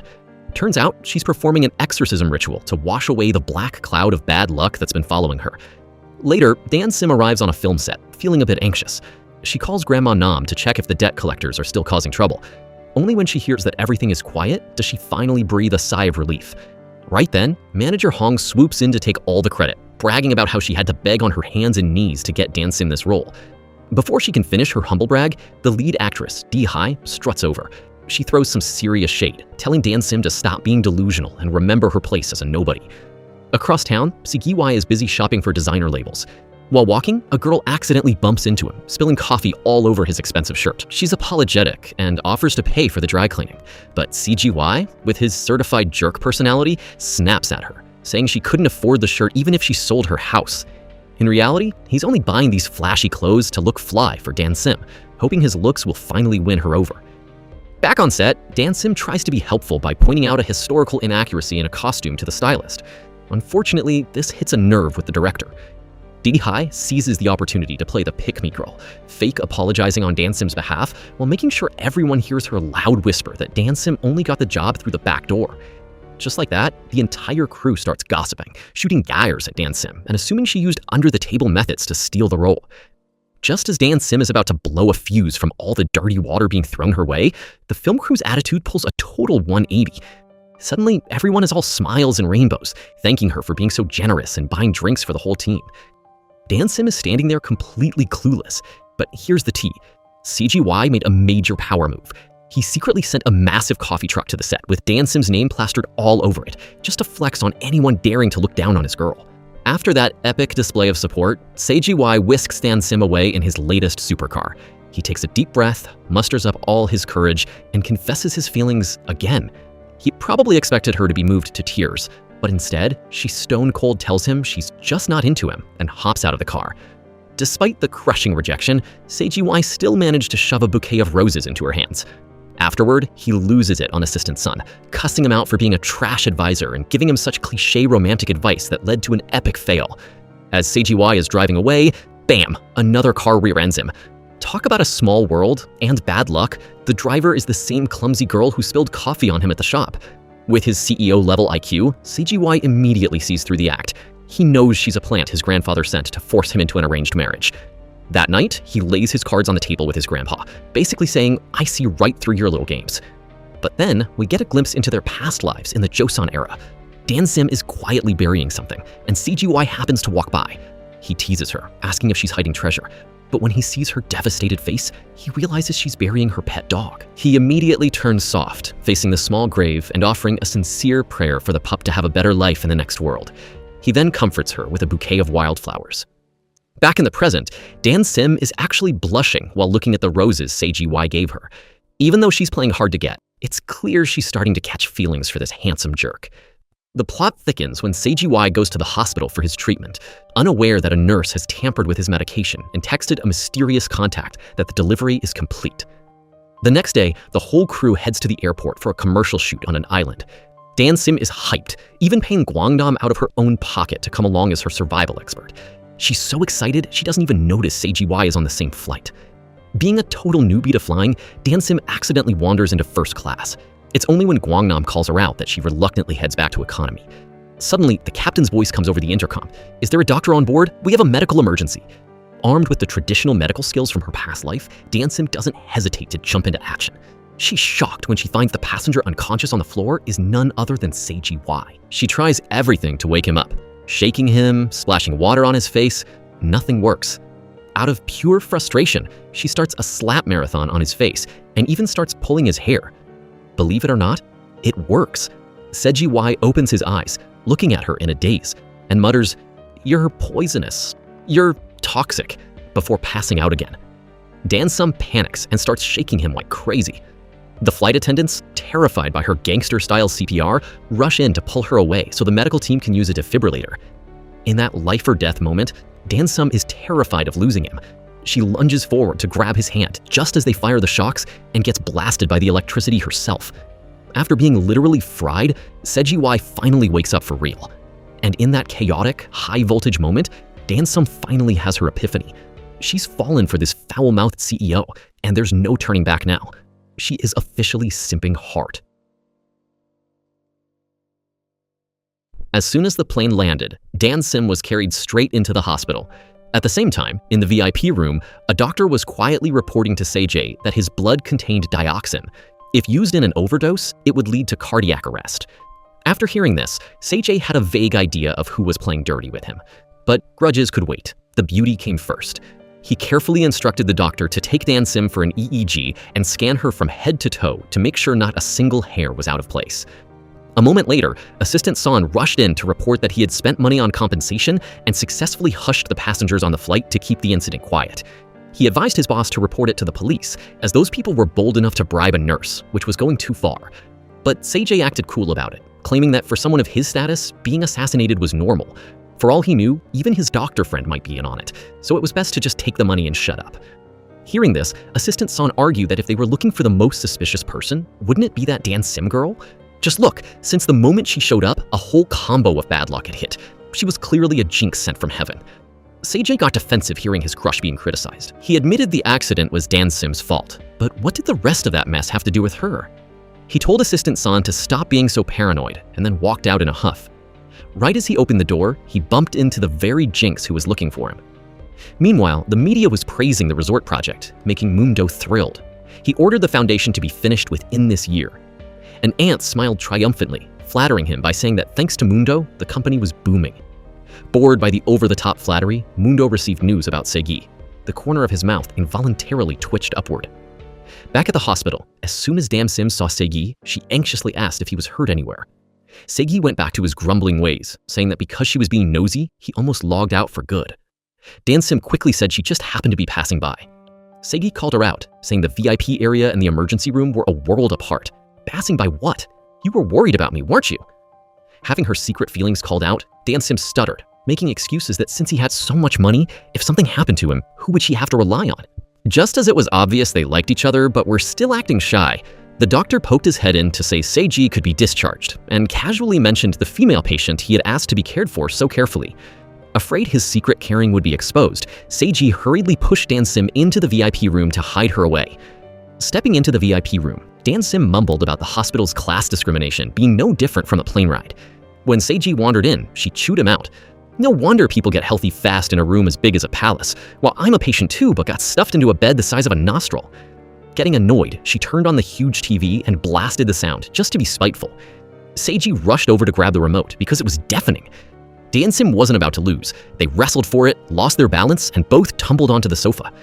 The situation right then, guy on top, girl on bottom, hugging each other tight, with their eyes sparking with romantic fire. Oh, I think I'm in the wrong room. Getting caught red-handed, they both jumped back in shock. Assistant Son explained that he did knock, but it was a bit quiet. Seiji, embarrassed to the point of acting crazy, yelled that it was all an accident. As for Dan Sim, her face turned bright red, and she bolted without looking back. When they were alone, Seiji turned serious, stating that the person pulling the strings behind the video scandal, the assassination, and the fund was 100% Mundo, and it seemed this guy wasn't even trying to hide his tracks anymore. On the other side, Mundo also heard that Seiji had hushed the passengers. He knew Seiji was inviting him to a psychological game, where whoever blinked first lost. But business could wait. His phone buzzed, and a mysterious character sent him a food photo. Mundo immediately smiled and sent a heart, acting as happy as a child. As for Dan Sim, she shamelessly asked to hitch a ride with Seiji to the resort. Seiji grumbled that his car wasn't a bus, but let her in anyway. While they were driving along, Assistant Son asked to pull over quickly at a rest stop because he had made the mistake of drinking a milk latte, and his lactose intolerance was making his stomach ache like crazy. Seeing this, Dan Sim's brain made a connection. One person just fainted, and now another was clutching his stomach in pain. She panicked and screamed for the car to stop. If it wasn't poisoning, these symptoms looked a lot like the plague. CG called her a dummy, and when he moved toward her, she dodged far away in fear, solemnly swearing that from now on, she would keep her mouth shut and act like a sack of rice, absolutely not bothering anyone. At Chairman Cha's mansion, the whole family was sitting around bored when the girl who once bumped into CG's car came to visit. Turns out her name was Tae-hee, the heiress of the Mo Sung group. She was there to report that CG was out of danger. The two aunts were stunned.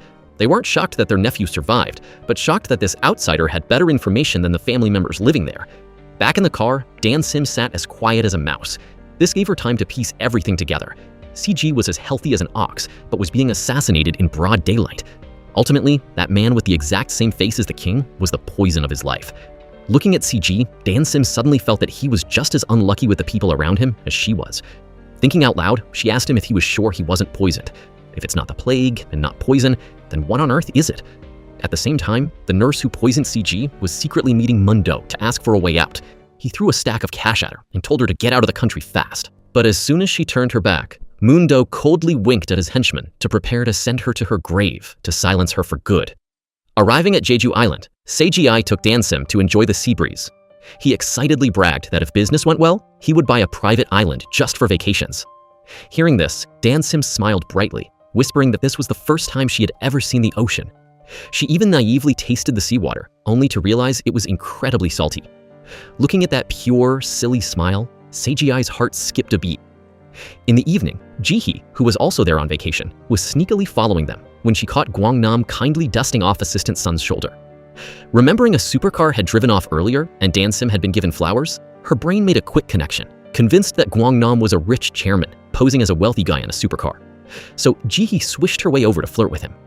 Guangnam was a huge fan of Jihee, so being flirted with by his idol made him feel amazing.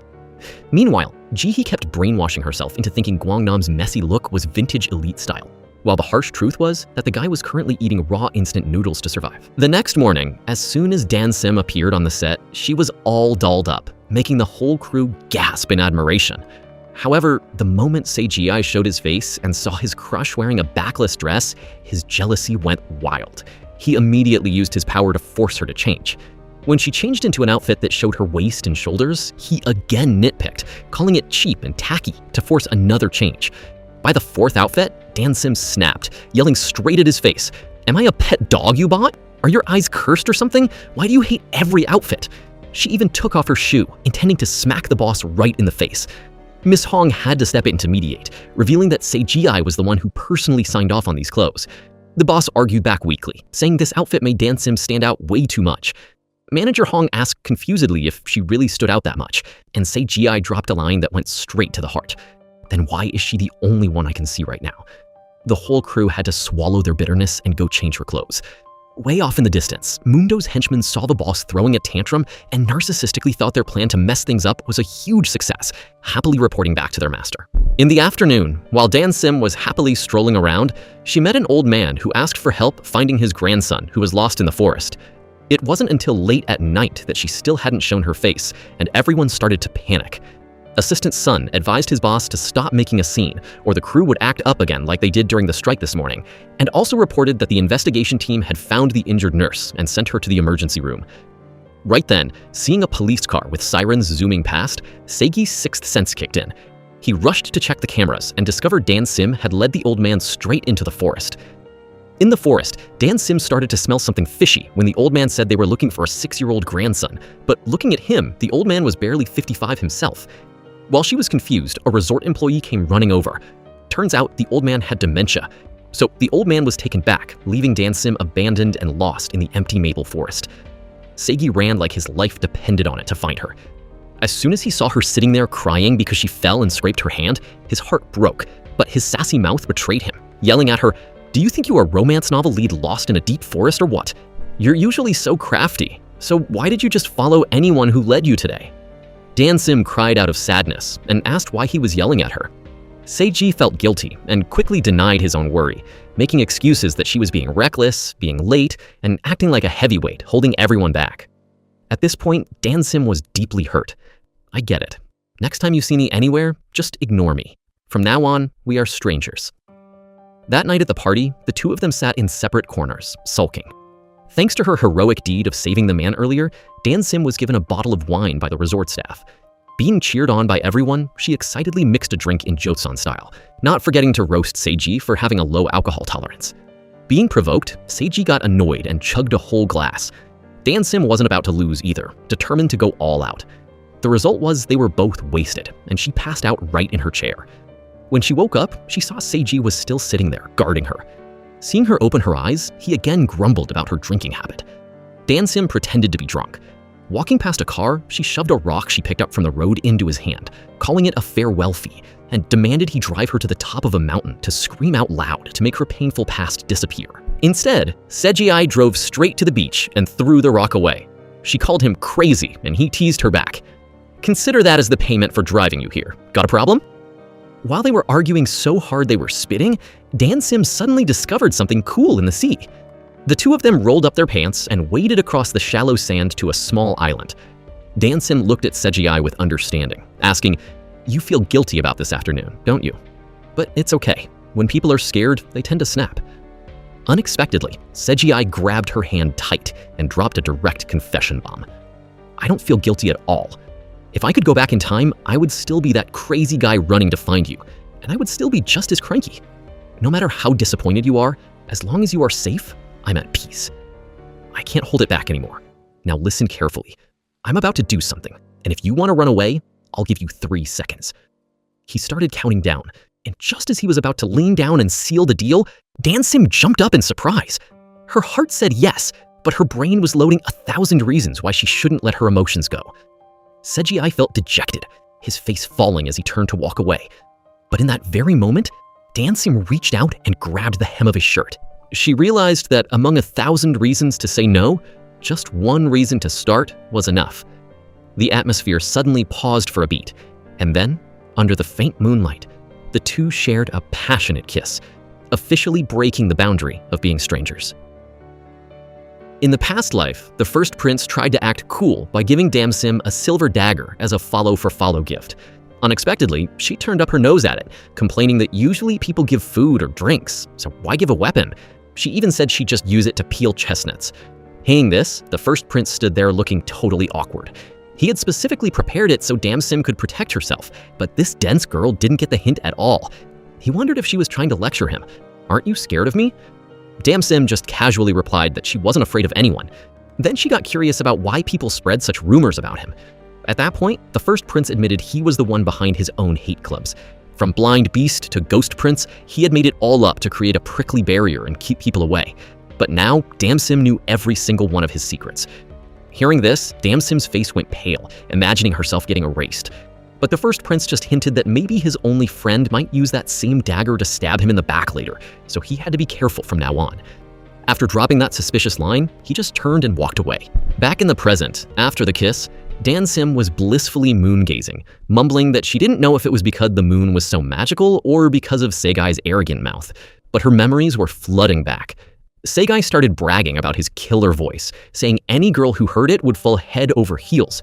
But wait, what memories? "Are you thinking about an ex while sitting here with me?" Dan Sim ignored his jealousy and started reciting poetry. Then she stared right at Segai and judged him, saying he had the face of a pitiful person, but his looks were amazing. Good job. Seeing his crush acting tipsy and saying suggestive things, Segai thought she had totally fallen for him and started teasing her. Dan Sim didn't care. She just cupped his face in her hands, looked deep into his eyes, and started repeating her lecture about how he's a heartbreaker. The vibe was super romantic. Segai took the chance to lean in for another passionate kiss, but Dan Sim just zonked out on his shoulder. At first, Segai thought she was playing hard to get, but after hearing her snore loudly, he just gave up and became a human pillar for the beauty to nap on. When she woke up the next morning, Dan Sim found herself lying on a wild island. Her brain started racing, wondering if she had transmigrated into another life again. Over on the other side, Seiji woke up and didn't see her, thinking she had heartlessly abandoned him. He tried to call for help, but his phone was dead. Just then, Dan Sim came sprinting out from nowhere. Seiji panicked and grabbed her, asking if she was crazy or suicidal. Dan Sim was totally confused and couldn't even remember why they were there. In the end, they just looked at each other, totally helpless. Meanwhile, on the mainland, Assistant San tracked the GPS and realized his boss was stranded on an island, so he quickly called the rescue team. In despair, Dan Sim looked at the sky, wondering what kind of bad karma led her here, and then turned to pressure Seiji to find a way out. Seiji knew the situation wasn't a big deal, but still liked to tease her. He casually said he was a terrible swimmer and would definitely sink if he jumped in. Dan Sim didn't give up and came up with the idea to start a smoke signal. Seiji made excuses, saying he quit smoking, so he didn't have a lighter, and his phone was dead. He suggested they just build a shack and live as husband and wife on the island, even trying to bait her into calling him hubby. Dan Sim was fuming. She lunged at him to grab his collar and teach him a lesson, but she accidentally tripped on the sand and fell right into Seiji's chest. That physical impact accidentally unlocked all the spicy memories from last night, making Dan Sim jump back in shock. Right during that awkward moment, they heard a fisherman calling out. When they went to look, they realized this deserted island was actually right next to the mainland, not in the middle of nowhere. Dan Sim realized she had been played and glared at Seiji. He just grinned and hopped on the boat, making the excuse that it was a deserted island. It just happened to be right next to Jeju. The sea women on the boat saw the two bickering and started teasing them, saying they probably had a steamy night alone on the island. Their suggestive looks made Seiji blush, but Dan Sim had no clue what they were talking about. Just then, one lady recognized Dan Sim. "Aren't you that trending actress from TV?" The whole group started asking for photos and treated Dan Sim to a high-quality fresh seafood feast. As for Assistant Sun, he was checking the security cameras and saw that Dan Sim was with Seiji when they left. Hearing the hotel staff gossiping about Seiji drunk driving, Assistant Sun broke into a cold sweat. He was about to bribe the staff when his boss called, so he drove over to pick him up. As soon as he saw Seiji, Assistant Sun started lecturing him about how a drunk driving scandal would end his career. CGI just told him to chill and bragged about his magic trick. Turns out, last night when Dan Sim was wasted and challenged him to a drinking contest, he used his quick hands to swap the glasses and drank for her. Right at that moment, Dan Sim arrived, lugging around a huge pile of seafood gifts from the sea women. Assistant Sun, being smart, reported that it was almost flight time and asked to head to the car to start the engine first. Taking the chance, CGI told Dan Sim to be a good girl and stay behind to focus on filming, saying Guangnam would come to pick her up later. Dan Sim got defensive, telling him he didn't need to care and that she wasn't a 3-year-old who needed constant supervision, so he should just leave and give her some peace. CGI didn't want to leave, and before disappearing from sight, he warned her not to even think about acting like she had amnesia regarding last night, and from now on, she was officially his girl. Even if she wanted to run to the ends of the earth, there was no escape.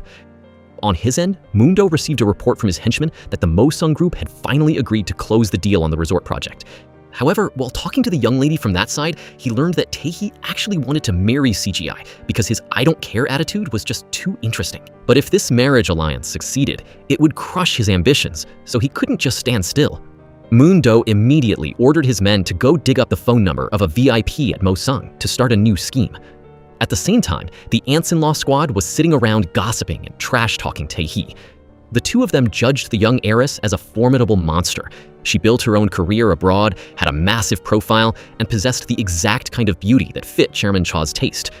Dealing with Seiji alone was enough to make them go bald, but if they brought this girl into the family as a daughter-in-law, the whole house would surely be ruined. While they were deep into their trash-talking, Taehi suddenly appeared out of nowhere. The two aunts immediately showed off their skill of flipping their attitudes faster than pancakes, putting on fake plastic smiles to warmly welcome her, since the enemy of their enemy is their friend. Even though they were all smiles and small talk, the eldest aunt was already busy on her phone, directing her men to dig up Dan Sim's entire family tree to find a weakness. The scene shifted to the private jet carrying Seiji and Assistant Sun back to the city. Assistant Sun nosily asked how the boss planned to handle the political marriage. Seiji waved it off, saying he'd handle his own life. But a second later, he asked Assistant Sun if Dan Sim looked anything like the veteran actress Go Do Sim. Turns out, back on the island, the sea women kept saying Dan Sim looked like Do Sim in her youth. But Dan Sim didn't even know who that was, which made Seiji break into a cold sweat explaining that she was the country's national acting treasure. Hearing this, Assistant Sun was completely speechless, wondering if his boss was so blinded by love that he was losing his mind. Meanwhile, back on the film set, facing the interview cameras and questions about her goal to reclaim her spotlight after a long absence, Dan Sim flashed a bright and confident smile. She boldly declared that her goal wasn't just to be famous, but to surpass her senior, Do Sim, aiming straight for a clean sweep of the Best Actress awards on all 3 major TV networks, officially rising to become the brightest star in the showbiz galaxy. As soon as Seiji got off the plane, he turned to grumble at Assistant Sun to hurry the team up and get Dan Sim's official profile posted online. He also carefully instructed him to send all the photos to him for approval first, specifically demanding the angles be perfect with 0 bad shots. Seeing his boss so hopelessly whipped, Assistant San teased him, asking if he was being a bit too obvious. To his surprise, Seiki admitted it right away, saying it wasn't like he was so bored that he'd just stay in a one-sided crush at his age. At the same time, after receiving Dan Sim's file, the eldest aunt played detective and personally drove to Dan Sim's boarding house to scout the situation.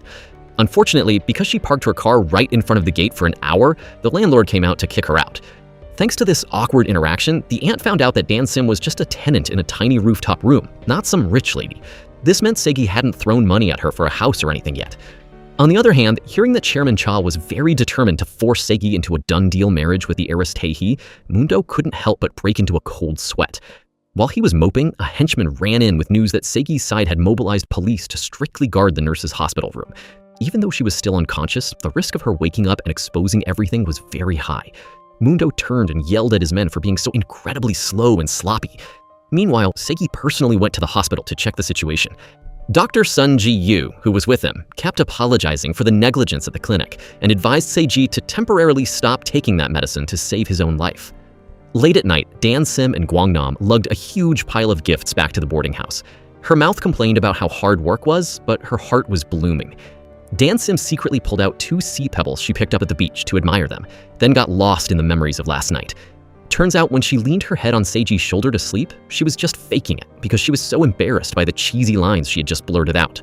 The more she thought about it, the more her young heart fluttered. Just as she was daydreaming, the eldest aunt suddenly appeared, scaring her half to death.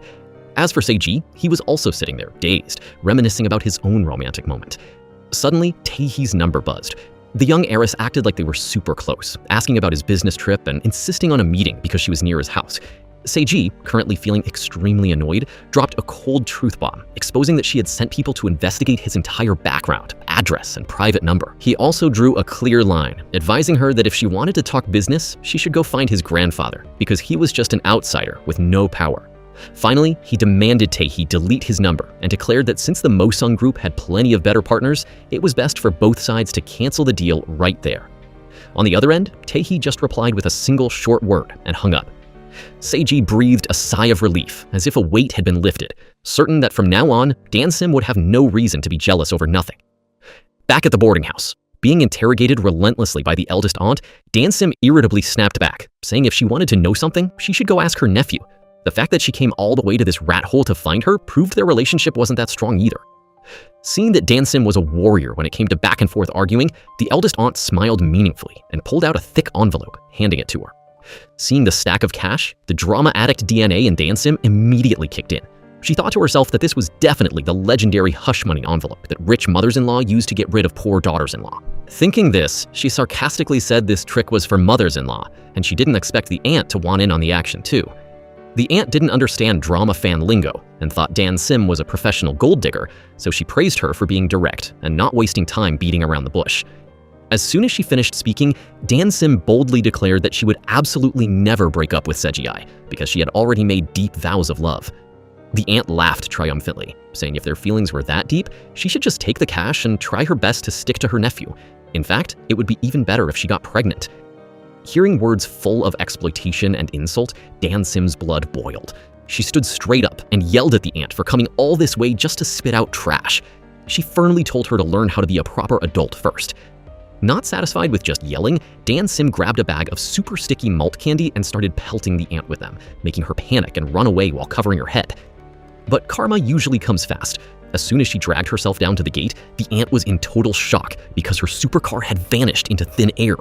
In its place was a receipt and a fine. And the creator of this towing masterpiece was the landlord, who was furious because she parked like a jerk and stubbornly refused to move. However, Dan Sim's trouble that night wasn't over yet, because just as she kicked the ant out, Tae-hee personally showed up at her door. The next day, Siki Sho was busy going through Dan Sim's photos for the media campaign. However, he sat there for an hour and couldn't pick any because he liked every single one. Assistant Sun saw the boss staring at the girl and reminded him that Dan Sim's birthday was coming up, a golden chance to score points. Siki Cho thought it was weird and glared at Sun, asking why he was suddenly so supportive. Wasn't he usually Grandpa's antenna? Now he dared to switch sides? Sun calmly admitted he was shifting his investment into Siki Cho stocks because the future looked brighter. Seeing his subordinate being smart, Siki Cho assigned him the task of prepping a grand confession, using drones to form 10,000 flowers in the sky at the theme park. Hearing the boss's cringy idea, Sun bluntly dissed it, saying it was way too tacky and outdated, basically trash. Meanwhile, Guangnam gave Dan Sim a birthday envelope from a store where she had a membership. Even though she knew her birthday was near, Dan Sim didn't care at all because it wasn't her real birthday anyway. She quietly looked at the dried flowers Sechigi gave her, and her mind flashed back to the explosive encounter with Tae-hee the night before. At that time, Tae-hee came over to mark her territory, confidently claiming Sechigi and insisting the wedding was happening. She even had the nerve to say she was open-minded enough to let her husband have a sugar baby on the side, and Dan Sim looked perfect for that mistress position. Dan Sim, of course, wasn't a pushover. She declared she wasn't free to be anyone's toy and warned Tae-hee to shut her mouth if she wanted to leave the boarding house in one piece. But Tae-hee just gave a mocking smirk, advising Dan Sim to get used to humiliation because that was just her level. She bragged that only she had the power to crown Sechigi, while a low-class person like Dan Sim couldn't bring anything useful to his life. Those words reminded Dan Sim of the past. After getting the dagger from the first prince, Dan Sim worked hard to carve a wooden statue as a gift to flirt back. But before she could give it, she accidentally overheard some maids gossiping about the first prince getting married. Her young heart shattered into 100 pieces. Furious because she thought she was being fished, flirted with for fun, then abandoned, Dan Sim threw the dagger away. And now, applying that same bitterness, she decisively tossed Seigi's dried flowers into the trash. The next day at work, using her heartbreak as an excuse, Dan Sim poured 200% of her effort into her historical drama role. Her acting was so heartbreaking that it pushed the scene to a climax, and the supporting male lead couldn't help but scoop her up in his arms. This script-breaking moment created such explosive chemistry that the director loved it and decided to keep it. Seeing this, Ji-hee was burning with jealousy. She ran to complain to the director, questioning why he used to hate connected people, but was now letting a rookie run wild. The director shut her down without mercy, praising Dan Sim's acting as if she had transmigrated from the Joseon era. Finally, he advised her to stop her amateurish jealousy, because to attract viewers, a movie needs real talent. She was left speechless and totally stumped. That night, Seigi sneakily went to the rooftop room again. Seeing how loose the security was in this rat hole, the CEO felt bad for his crush and advised her to move somewhere safer, especially since she was now an A-list star. But he hit a nerve, and Dan Sim got all prickly, saying she liked open spaces where she could breathe. She hated cramped places and told him to stop sticking his nose into her life. Seiji was still patient, offering to find her a new house and asking if anyone bullied her on set. In response to that care, Dan Sim bluntly drew a line, saying surviving was already exhausting enough, and she didn't have time to be a shield or care about who secretly liked her. She forbade him from bothering her again. Seiji felt a sharp pain and pulled out the 2 pebbles from the island to catch her red-handed, exposing that she remembered everything clearly, but was just acting like she had amnesia. Dan Sim kept a stone face and admitted she was acting just to reject him. When Seiji humbled himself and asked if there was any way into her heart, Dan Sim splashed him with cold water. She said she'd rather stay single for life, and even if she needed a man, it would absolutely never be him. After saying that, she turned her back, went inside, and locked the door, leaving the CEO frozen in the cold night. Moon Do caught a rumor that Seiji was drunk driving. Even though he knew his cousin was framed because a crew member had a video of Seiji swapping the drinks, he still decided to play dirty. Mundo hid the evidence, determined to use online violence to sink Seiji to the bottom of society. The timing to drop the scandal was right after the cosmetics brand Seiji modeled for launched. Just as planned, the ad campaign featuring Dan Sim was a huge success. Her face was everywhere, and the products sold like crazy, making the factory workers need oxygen because of all the overtime.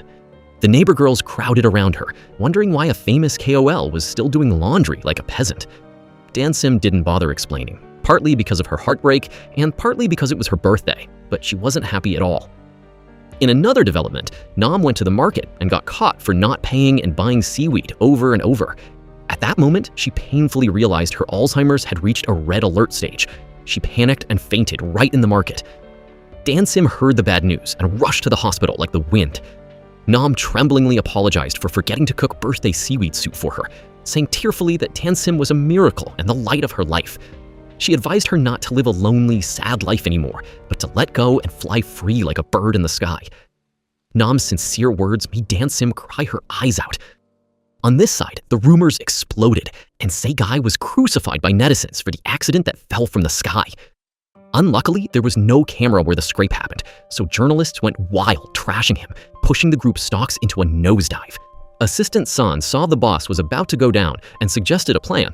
Just call Dan Sim to be an alibi witness, and everything would be fine. But our boss would rather die for his principles than drag his loved one into the mud of scandal. Even when Chairman Cha called non-stop to interrogate him, Seiji still swore he was innocent and would handle it himself.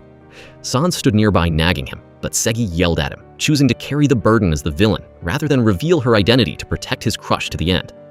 Late at night, on her way home, Dan Sim heard the radio and Guang Nam updating her on Seiji's terrible situation. Even though she denied it, her heart ached. She was worried sick he'd have to wear stripes in jail. Remembering Taehee's powerful threats, Dan Sim secretly comforted herself that he had capitalist muscle backing him up, so he'd probably be okay. But the moment she stepped into her rooftop room, Dan Sim's jaw dropped. Her messy rat hole was now sparkling with fancy high-end lights. On the table sat a cute music box, along with a tear-jerking letter from Seiji.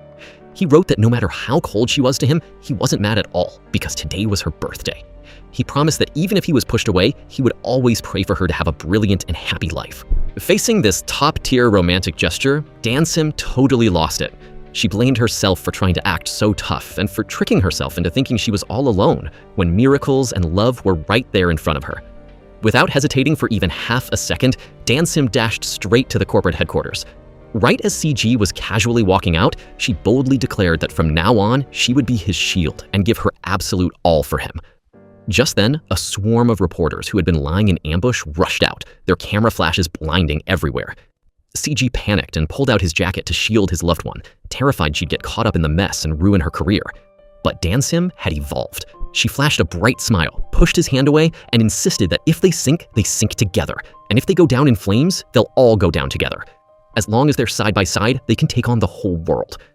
After saying that, Dan Sim did a 180-degree turn and stood tall, facing the cameras head-on.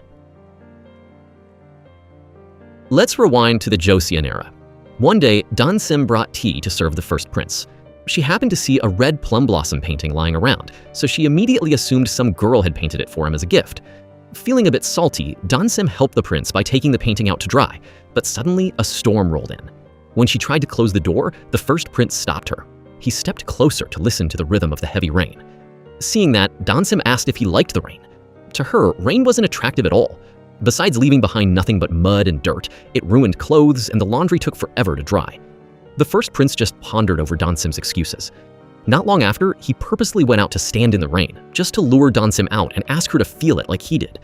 Before Dan Sim could even process what was happening, the first prince took off his cloak to shield her. Back to reality, Dan Sim boldly admitted she was the mystery woman in the rumors. With a very sincere voice, she claimed that Seiji didn't have a single drop of alcohol that night. He followed her simply as a boss looking after his employee, which was totally innocent. After bowing to apologize for the misunderstanding, a reporter called her out, asking if it was so innocent, why were they driving to the beach in the middle of the night? Dan Sim quickly pulled out the rock she picked up at the beach as evidence, craftily explaining that CGI was afraid she'd get in trouble for borrowing the rock, so he forced her to return it. She originally asked him to go along because she was scared, but since she was too wasted, she totally forgot and just kept holding on to it and brought it home. Finally, Dan Sim even promised to return the rock to its origin immediately. Furthermore, Dan Sim claimed CGI would donate half of his ad earnings to preserve the wildlife on Jeju Island. She didn't forget to turn and put the journalist on the spot, asking if her boss didn't have such a kind heart. After hearing that, the media clapped like crazy and praised him endlessly. Only CGI stood there with a bitter smile, his heart breaking because he just lost a huge chunk of cash. But since he was already committed, he bit his tongue and played along, sugarcoating it further by saying the company always takes environmental protection as its guiding principle, which was why they chose the raw nature of Jeju as their backdrop. Seeing that things had calmed down, Dan Sim also announced she was off the market. She described her lover as being as beautiful as a jewel, with a super noble personality. And at the same time, she begged netizens to stop shipping her with anyone else. After dropping that bomb, she turned and bolted into the company. Needless to say, her beauty trap, combined with her playing the victim move, was a massive success. Sae-gi went from being labeled a power-hungry guy to suddenly becoming a diligent environmental philanthropist, jumping straight to the #1 search spot. And the dramatic dating news of a no-name actress also stole the spotlight from every newspaper. Dan Sim was extremely proud of herself for buying enough time. Now she just had to sit back and plan how to flip the situation. Of course, Sae-gi ran after her and immediately chewed her out for the lie about the donation, asking if she knew how much money half of those profits actually was. Dan Sim casually shot back that it was his money, not hers, so why should she care? Then she flashed a smile and asked him to go eat. Sae-gi yelled out in frustration that he had lost all his hard-earned money and wasn't in the mood to swallow anything. But as soon as they walked into the shop, he cleaned out the entire table. After eating his fill, he irritably asked Dan Sim what she planned to do next, saying he could have handled it himself, but she just loved making things a mess. Dan Sim snapped back immediately, asking how she could just stand by and watch a pack of wolves bully him, complaining that someone was trying to help and he was still grumbling. Seeing her get sulky, Seiji softened his voice and changed the subject, admitting that earlier his heart almost skipped a beat because he thought she was going to announce she was his woman. Dan Sim smirked and asked if he was scared. Seiji nodded and admitted he really was scared of dragging her down into the mud with him. Those words suddenly touched a hidden spot in Dan Sim's heart, making her remember the day she was framed for stealing a priceless short sword and was tortured half to death. Lady Kim had whispered in her ear, urging her to just lie and say she slept with the first prince and then took the sword, saying that would save her life. But she chose to take the bone-deep beatings rather than open her mouth to tarnish her lover's honor. Bringing her thoughts back to the present, she boldly declared that even if a knife was held to her throat, she would never hide behind a man's back ever again. Seeing Dan Sim suddenly raising her voice heroically, like she was giving a formal speech, right in the middle of a cheap pork bone soup shop, Seigi couldn't help but burst out laughing. But she didn't care, still determined to stand on her own 2 feet in this life. He just needed to stay quiet and be her backup. In another development, Charon Cha was sitting there feeling tense in the middle of the night. Suddenly, Tae-hee appeared like a god, volunteering to step up and clean up Seigi's mess. And so, while Seigi was happily joking around with Dan Sim, Assistant Sun urgently called to say the news was already blasting headlines that he and Tae-hee were officially a couple. Seeing the boss's stressed face, Dan Sim thought people online were talking trash again, so she pulled out her phone, ready to be a keyboard warrior to fight for justice. Afraid she would read the engagement news, Seigi quickly snatched the phone away, telling her to stop living online and step out into the real world to eat ramen with him. In Dan Sim's head, her brain worked super fast. In Korean culture, asking someone to go eat ramen in the middle of the night only has one meaning: I want to spend the night with you. Thinking the boss had dark intentions, she stuttered and refused, saying her stomach was already full. But CGI was still naive, saying that place didn't sell normal noodles and it was open 24/7.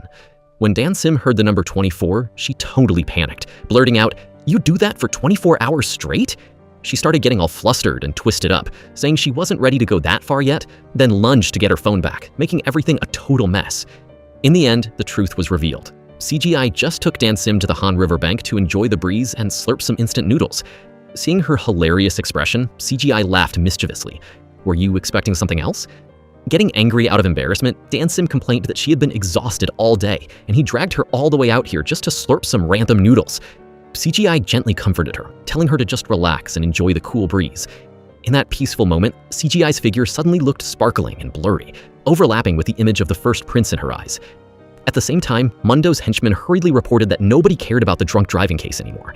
Thanks to Dan Sim stepping up and the shocking engagement news with Tae-hee, the company's stock was flying straight from the abyss to the treetops. Mundo heard this and sneered, bitterly mocking CGI for being so lucky to have 2 female knights on white horses coming to save him. Back at the Han River, CGI was leading Dan Sim for a walk and praying with his hands together. He had just received another call from Assistant Sun, reporting that the engagement news was dropped like lightning because Tae-hee had prepared everything from A to Z, and she was demanding to see him. The only good news was that the stocks hit the ceiling. Seiji hung up, both happy and breaking into a cold sweat, not knowing how to explain this whole mess to the scary lady walking next to him. He imagined a scenario where if he didn't say it right, at best she'd give him a beating, and at worst she'd cry. And if she cried, how could he handle the heartbreak? Taking all his courage, Seiji pulled Dansim, who was busy praying, to a corner. He launched a preemptive strike with sweet talk, praising her to the heavens because thanks to her, he escaped by a hair this time and was 100% recharged. Then he smiled cutely and baited her. That person who is beautiful as a jewel with a noble soul that you told the reporters about, that's me, right? So you've picked me to be your boyfriend, haven't you? Dansim cursed under her breath for a while before finally getting to the point. Since things were like that, she decided to play her cards openly, asking why they should tire themselves out playing hard to get when the feelings were already there. She officially gave him the green light, allowing him a trial period, and even advised him to stop acting hesitant like a puppy with its tail between its legs, and to quickly blow up the flames of love. Seaguy was splashed with cold water, grumbling about being too old for a trial period. But even though his mouth complained, his heart had already happily closed the deal. Seeing him stutter, Dansim thought he was about to confess. She shyly cut him off. "You don't need to say anything. I get it. I can see it all in your eyes. Acting cool while my heart is pounding like this is honestly pretty embarrassing." Seaguy breathed a huge sigh of relief, thinking she understood the struggle of those money-driven engagements. He went on to explain that in his wealthy world, marriage was just business, and he didn't initiate it. A fiancé just suddenly dropped into his lap. While sitting there shyly waiting for sweet words, Dansim froze at the mention of a fiancé. Her face flipped from a shy girl to a total scary lady in a split second. "What did you just say? What fiancé is this?" The next morning, before the fog even cleared, Seaguy headed to his grandpa's house. To his surprise, Tae-hee, that interfering gecko, was already sitting there waiting. He pulled her aside and snapped, asking what kind of dirty scheme she was plotting this time.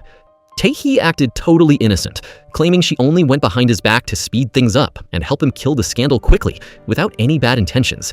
She even got jealous back at him, asking if he hated her doing that because of that green tea girl. Seiji didn't show her any respect, warning her to stop acting on her own from now on. Stung by his words, Tae-hee used their previous blind date as a shield. According to her trippy logic, Seiji's lightning-fast love would fade quickly anyway, so she declared she'd stick around and wait for him to change his mind, no matter how long it took. At the office, Assistant Sun rushed to the boss as soon as he saw him to ask about Dansim, fearing her hot-as-ice-cream temper would destroy the company if she read the engagement news. Unexpectedly, Seiji held his head high, proudly bragging that his girlfriend was beautiful inside and out. He excitedly told him that she wasn't even jealous and had generously stated that since the fiancé title was loveless, she'd let it slide and didn't care. While Seigi was lost in love, Tae-hee was scrolling through paparazzi photos of the lovebirds strolling around last night, fuming with rage. She remembered the day Seigi bluntly rejected her. At that time, she brought out a pile of shares and power as bait, confident she could lift him to the top. But Seigi rejected the offer, stating he wasn't sure he could be happy with all that power if he had to let go of Dansim. Basically, he chose love. The more she replayed that memory, the saltier she got. Right then, Mundo showed up, dropping some flattery about how fast her relationship was moving. Already a bit tipsy, Tae-hee admitted she'd been obsessed with Seigi from the first sight. She then ordered her men to leak a secret document online to play dirty, just to make sure he was impressed by her. Because he was so crazy in love, Seigi went to see his doctor friend for some psych advice. He rubbed his head and complained that his girlfriend had been acting glitchy lately, always talking about past lives and reincarnation, like she was carrying a massive load of sins from her previous life. Hearing this, the friend burst out laughing, advising them to just go ahead and book a couple's therapy session.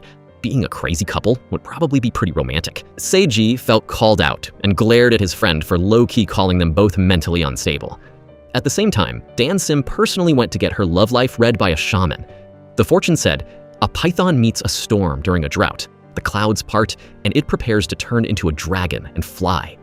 Before she could celebrate, the shaman added that a drought needs rain, not sun. The python would fall flat before it could fly. Basically, the relationship was doomed. Dansim's blood boiled, and she yelled at the shaman for being poorly educated and dead broke, saying she didn't even own an apartment, so who was she to judge others' lives? Hitting a nerve, the shaman grumbled that she was the 18th generation disciple of the Mount Jiri god, but had been scammed out of all her house money by a fake goddess. Hearing about the scam, Dan Sim's hero mode kicked in. She dragged the shaman straight to the fake goddess's lair to settle the score. Surprisingly, the mountain god's temple wasn't in some deep forest, but right in the middle of the city. The moment she met the fake goddess, Dan Sim teased her by asking for a love reading.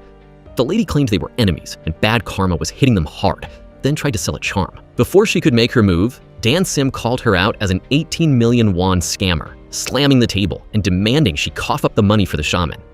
Exposed on her own turf, the lady screamed for her followers. Dan Sim tried to go 1v10 like in the movies, but reality was harsh. Her tiny stature meant the followers beat her up until she was unrecognizable. In the end, the shaman had to drag her out, grumbling about her playing a fake hero and just bringing trouble on herself. The next day, Dan Sim showed up to film with a swollen face. Ji-hee mocked her, saying she tried to climb too high and fell hard, getting dumped because the guy had a fiancé. Online, conspiracy theories were spreading, claiming she rose up through under-the-table deals and failed to snare a chaebol, so now she was falling off. Seiyu was fuming when he read this trash, and after investigating, he found out the Mo Sung group was behind the rumors. While Dan Sim was furious about the rumors, she caught some paparazzi secretly taking photos of her. Fed up, she lunged at them and smashed their camera on the ground. The news hunter screamed about the money, but Dan Sim fired back. "If you take secret photos of me, how much is my dignity worth?" They used the public right to know excuse, so she immediately started a live stream on them, threatening to expose the scumbags' faces online. Seeing things get intense, they tried to snatch her phone, but with her strength being equal this time, she easily beat them up and sent them packing. That night, Seiji met Tae-hee to warn her about the smear campaign. The villainess shamelessly claimed that since she saved the stock price with the engagement news, he should pay her back by walking the red carpet with her. While it was tense, Assistant San called with news. Dan Sim had sent the Mount Jiri goddess and her followers straight to jail. The charges included fraud, assault, tax evasion, and most shockingly, they were all caught high on drugs during their rituals. Turns out, after beating up the paparazzi that morning, Dan Sim had baited them into exposing the cult to pay for their broken camera. She had noticed the followers' glazed eyes and weird strength and guessed they were on something. Hearing about his girlfriend's victory, Seiji gave a proud little smirk. He rejected Tae-hee's demand for the event, stating that since his girlfriend was clean, there was no reason to hide. When she insulted Dan Sim, he warned her to stay far away from his woman, officially called off the marriage, and forbade any personal contact. As for Dan Sim, she was happily scrolling through the web, seeing people flip their opinions and praise her. But as soon as she reached her front door, she ran straight into Mundo's goons. They showed her a photo of Grandma Nam in the hospital to threaten her, forcing her to go meet him. At the meeting, Mundo gave a dirty smirk and mocked her for being generous enough to share her man. Then he laid his cards on the table.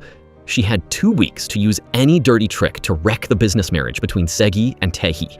He even suggested taking secret photos of them at a hotel as bait. If she refused, Grandma Nam would be 6 feet under. Mundo's cowardice accidentally triggered a cruel cycle from the past. In her past life, when she was framed for theft and tortured, the king came to the dungeon and mocked her, saying that finally her pathetic life had some use. He revealed that the short sword she held was a memento left by the previous crown prince for his younger brother. He had no idea why the first prince gave it to her. He forced her to be a false witness, framing herself for having an affair with the first prince to bury his honor, in exchange for her miserable life. The deadline was the next afternoon. After traveling hundreds of years to the 21st century, she was still being backed into a corner with the exact same script. Walking home with a heavy heart, she saw Sebi waiting for her. Frustrated, she cursed herself for being a jinx, saying anyone who got close to her ended up ruined. She stepped up and pushed him away, telling him they should just call it quits and that she didn't have time for childish love games. But Sebi immediately stepped in and went into clingy mode. He told her that in his life, there had only ever been allies and enemies, and she was the only exception. So when it was just the two of them, he asked for permission to drop the CEO Act, begging her to ignore the world outside and let their hearts beat as one. That night, Sebi went home with his heart full and slept soundly, but he fell straight into a heartbreaking dream of his past life. He dreamed of a courtmaid dying in a well. The first prince was surrounded by the king's troops and forced to confess. The king threatened that if he didn't admit to the murder, they would drag out a whole pile of false witnesses. The first prince didn't care about his own life. He only grit his teeth and asked if Dan Sim was safe. He said if the king promised not to touch a single hair on her head, he would take the fall for everything. The king gave a mocking laugh and ordered Dan Sim to be dragged out. In a tattered state, Dan Sim cried her eyes out, making up a story that the first prince had harassed her and showing the short sword as proof of their relationship. Realizing his loved one was being pushed to the brink, the first prince painfully stopped her, voluntarily bowing his head to take on the dirtiest crimes just to beg the king to spare her life. At that tragic moment, Seiji woke up, his back soaked in sweat. His memory was like puzzle pieces finally clicking together. He started to realize the meaning behind Dan Sim's strange comments lately. Things like, "I won't hide behind a man's back in this life," or "It's so good to still be alive." At the product launch event, Tae-hee overstepped her power and told Dan Sim to get lost. She arrogantly claimed she was the only partner on the same level as Seiji, while Dan Sim was just a cheap girl who could lose everything tomorrow due to a scandal. Dan Sim knew exactly that Tae-hee was the final boss throwing stones from the shadows, so she fired back, telling Tae-hee that she was the one who should disappear. Tae-hee went ballistic and brought up Dan Sim's grandmother, threatening to leak headlines calling her a gold-digging, disrespectful granddaughter. Dan Sim wasn't about to be outmatched. She poked right at Tae-hee's insecurities. What's the point of having all that money if you have to hide in the dark, plotting over a man who doesn't even love you? If you're that desperate, go work on your soul and stop being a cowardly dog that bites from behind. Just as the roasting match was hitting its peak, Seiji's car screeched to a halt at the door. He flew out of the car, dragged Dan Sim by her arm to a corner, his deep eyes looking at her as if he wanted to see through her soul. Without waiting for her to speak, he gritted out every syllable, calling her by her full name, Kanyi Dan Sim. Who exactly are you? While she tried to explain what just happened with Tae-hee, Seiji just stared at her for a long time and blurted out, "Who are you?" Before Dan Sim could understand what was going on, he said her name from her past life. Dan Sim. Who are you, really? Seiji kept his eyes glued to Dan Sim and said she looked exactly like the girl in his dreams. Word is, the girl in Seiji's dreams is named Dan Sim. Dan Sim tried to hide her unease. Acting cool, she told him he must have confused reality with a dream. At the press conference, Seiji didn't even try to hold back as he walked toward Dan Sim, confessing his mind was a mess because of that dream. Right then, Tae-hee showed up and low-key reminded Seiji that in the eyes of the public, she was still his official fiancé. Dan Sim was burning with jealousy on the inside, but she purposely pushed Seiji toward Tae-hee. Seiji's grandfather praised Tae-hee for acting like a good daughter-in-law before the wedding, but unexpectedly, he introduced Dan Sim as the product spokesperson. Dan Sim casually called him grandpa instead of chairman. She even called Seiji by his name without a title, which made the old man smell something fishy, immediately suspecting this artist was way too close to the boss. As soon as the press conference ended, Dan Sim immediately went to the fortune teller to vent about Seiji's dream. She flat out stated that Seiji was the reincarnation of someone, which was why he had past life memories. Hearing that, Dan Sim shivered as the image of the first prince suddenly appeared before her eyes. His face and Seiji's face just merged together perfectly. At the same time, Seiji also went to see a psychiatrist to find a way out. The doctor analyzed that whether the dream belonged to the past or was a sign of the future, it was still a mirror reflecting the present. He kept talking in a half-joking, half-serious way, which made Seiji even more restless, not knowing what to believe. Today, Seiji received the script for Part 2 of the movie, The Kingdom of Women, that Dan Sim was about to star in. He flipped through a few pages and saw red when he spotted the wedding night scene. The content described Dan Sim's character and the king having a wild night together. The king spoke in a fierce and aggressive way, while Dan Sim was playing hard to get, which was very provocative. What kind of trashy script is this? Seiji was furious and demanded to contact the film crew immediately. With just one order from the investor, the steamy action scene was deleted and replaced by a much more dignified and grand segment. In the revised version, Seiji favored Dan Sim to take all the spotlight. In this scene, Dan Sim not only replaced the queen to lead the sericulture ceremony but also took the opportunity to recite poetry to sneak in an ad for the product she was representing. It wasn't until they finished filming that she realized that mindless ad scene was specifically assigned to her by the investor's representative. While Dan Sim was standing there stunned with surprise, Seiji appeared at the set and accidentally ran into the actor playing the king. He aggressively walked up to the guy, confirmed whether that bed scene had been wiped clean, and also demanded that from now on, there should be no physical contact with Dan Sim. When Dan Sim was questioned relentlessly, Seiji denied everything. He used the excuse that the actor was a famous perverted creep. He said his interference was just to protect the company's star under his management. Dan Sim politely thanked him. Who would have thought Seiji would take it a step further, leaning his face in close as if asking her for a kiss. Dan Sim only gave him a piece of candy, but he took the chance to lick her finger. While chewing the candy, Seiji suddenly grabbed Dan Sim's hand and asked for a date in this dreamlike weather. But while the conversation was romantic, the corner of Seiji's mouth suddenly started bleeding. Dan Sim quickly escorted Seiji to the dentist. Hearing the doctor say he needed to pull a wisdom tooth, she pushed him straight into the surgery room without hesitation. Before going under the knife, Seiji still managed to ask Dan Sim to wait in the hallway since he was, after all, her potential boyfriend. When the anesthesia kicked in, Seiji fell into a trance and saw that familiar dream again where the first prince was facing Dan Sim. After giving false testimony to betray the prince in front of the king, Dan Sim went to apologize to him. She explained that she was simply too scared. The prince saw right through her innocence, knowing she was easily manipulated by others. To protect his loved one, he coldly ordered her never to set foot in his palace again. As soon as Dan Sim turned to leave, the prince immediately wrote a poem on a painting of her. Every word in that poem carried the most sincere feelings he had for Dan Sim. On the other side, Dan Sim's longing was just as strong. After being forced away from the palace, she spent her time meticulously carving wood to ward off evil, all just to pray for the princess' safety. Back to the present, the minor surgery ended, and Seiji woke up dazed from the anesthesia. Right then, Dan Sim walked into the hospital room, carrying a pile of ice packs. Seeing Dan Sim's hands all red from the cold after icing him down, Seiji looked genuinely hurt and hurried to grab her hands to warm them up. When asked about the dream, Seiji confessed it was a heavy and sad dream. He said that in the dream, the prince loved the girl named Dan Sim so deeply it was heartbreaking. Hearing this, Dan Sim's gaze dimmed, and her heart skipped a beat from the emotion. A while later, Dan Sim's grandmother called and asked to move to a shared hospital room. All her life, she loved being around people and felt that living just to chase glamour only to end up lonely no matter how proud it felt was just like a withered flower. On the way back to the boarding house, those words kept spinning in Dan Sim's head, making her mind a total mess. Just then, Seiji showed up and pulled her to go eat. Dan Sim led him straight to a street stall.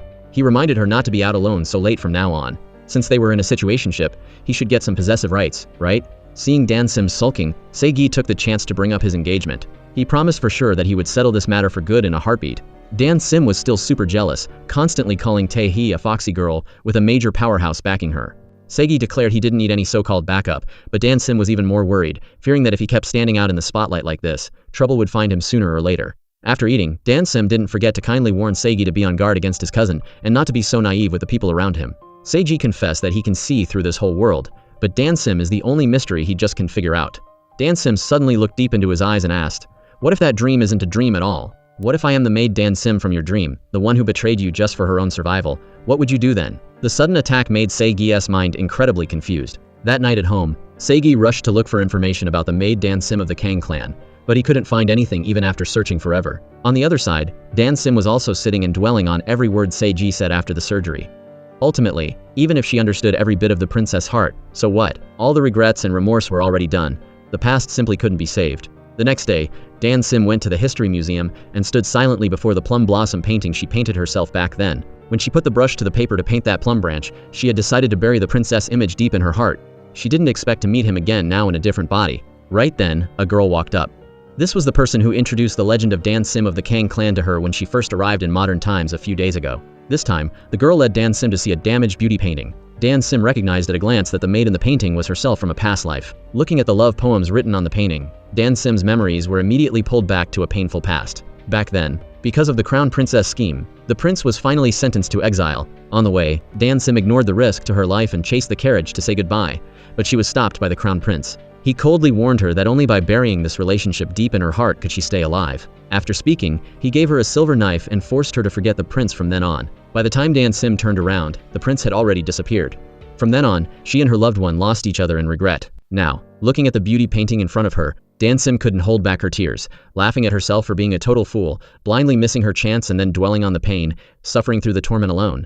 But this time, Dan Sim swore to herself she would never be a fool like that again. Thinking it, she did it. She rushed to a herbal shop and asked the doctor for the rarest and most precious herbs. With the medicine in hand, Dan Sim eagerly contacted Seigi, demanding to meet him tonight. However, before the meeting with Dan Sim, Seigi accidentally discovered that his scumbag cousin dared to secretly plant a bug right in his psychiatrist's office. Not only that, he also got a confession from the nurse, confirming that the last time, it was his cousin who ordered her to poison him. That same day, Seigi's grandfather made a decision to transfer the scumbag cousin to the U.S.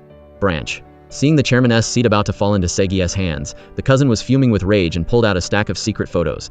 In the photos were all scenes of him meeting Dan Sim. To shake Seigi's will, he made up a story about a shady deal between him and Dan Sim that could be brought to light. Sure enough, Seigi fell for the trap. He rushed over to interrogate Dan Sim about why she went to see his cousin. He even shouted that whatever his cousin could give her, he could give her many times more. Dan Sim felt deeply hurt and landed a hard slap right on Seigi's face. Who would have thought he'd suddenly grab her tight and lean his head helplessly on her shoulder. "Because of you, my life has been turned upside down." Until this very moment, Seiji finally spoke the honest words from deep in his heart. He hoped Dan Sim would forget all those other scumbags. "From now on, I only want you to see me. I am begging you." After speaking, Seigi couldn't hold back anymore, and leaned down to give a passionate kiss to the girl who had turned his mind inside out. Dan Sim finally confirmed to Seigi that his dreams weren't just nonsense, and that he really saw his past life. He was the exiled first prince, and she was the maid Dan Sim from that time. Her soul had traveled through both time and space to get here. Seigi heard this and started teasing her.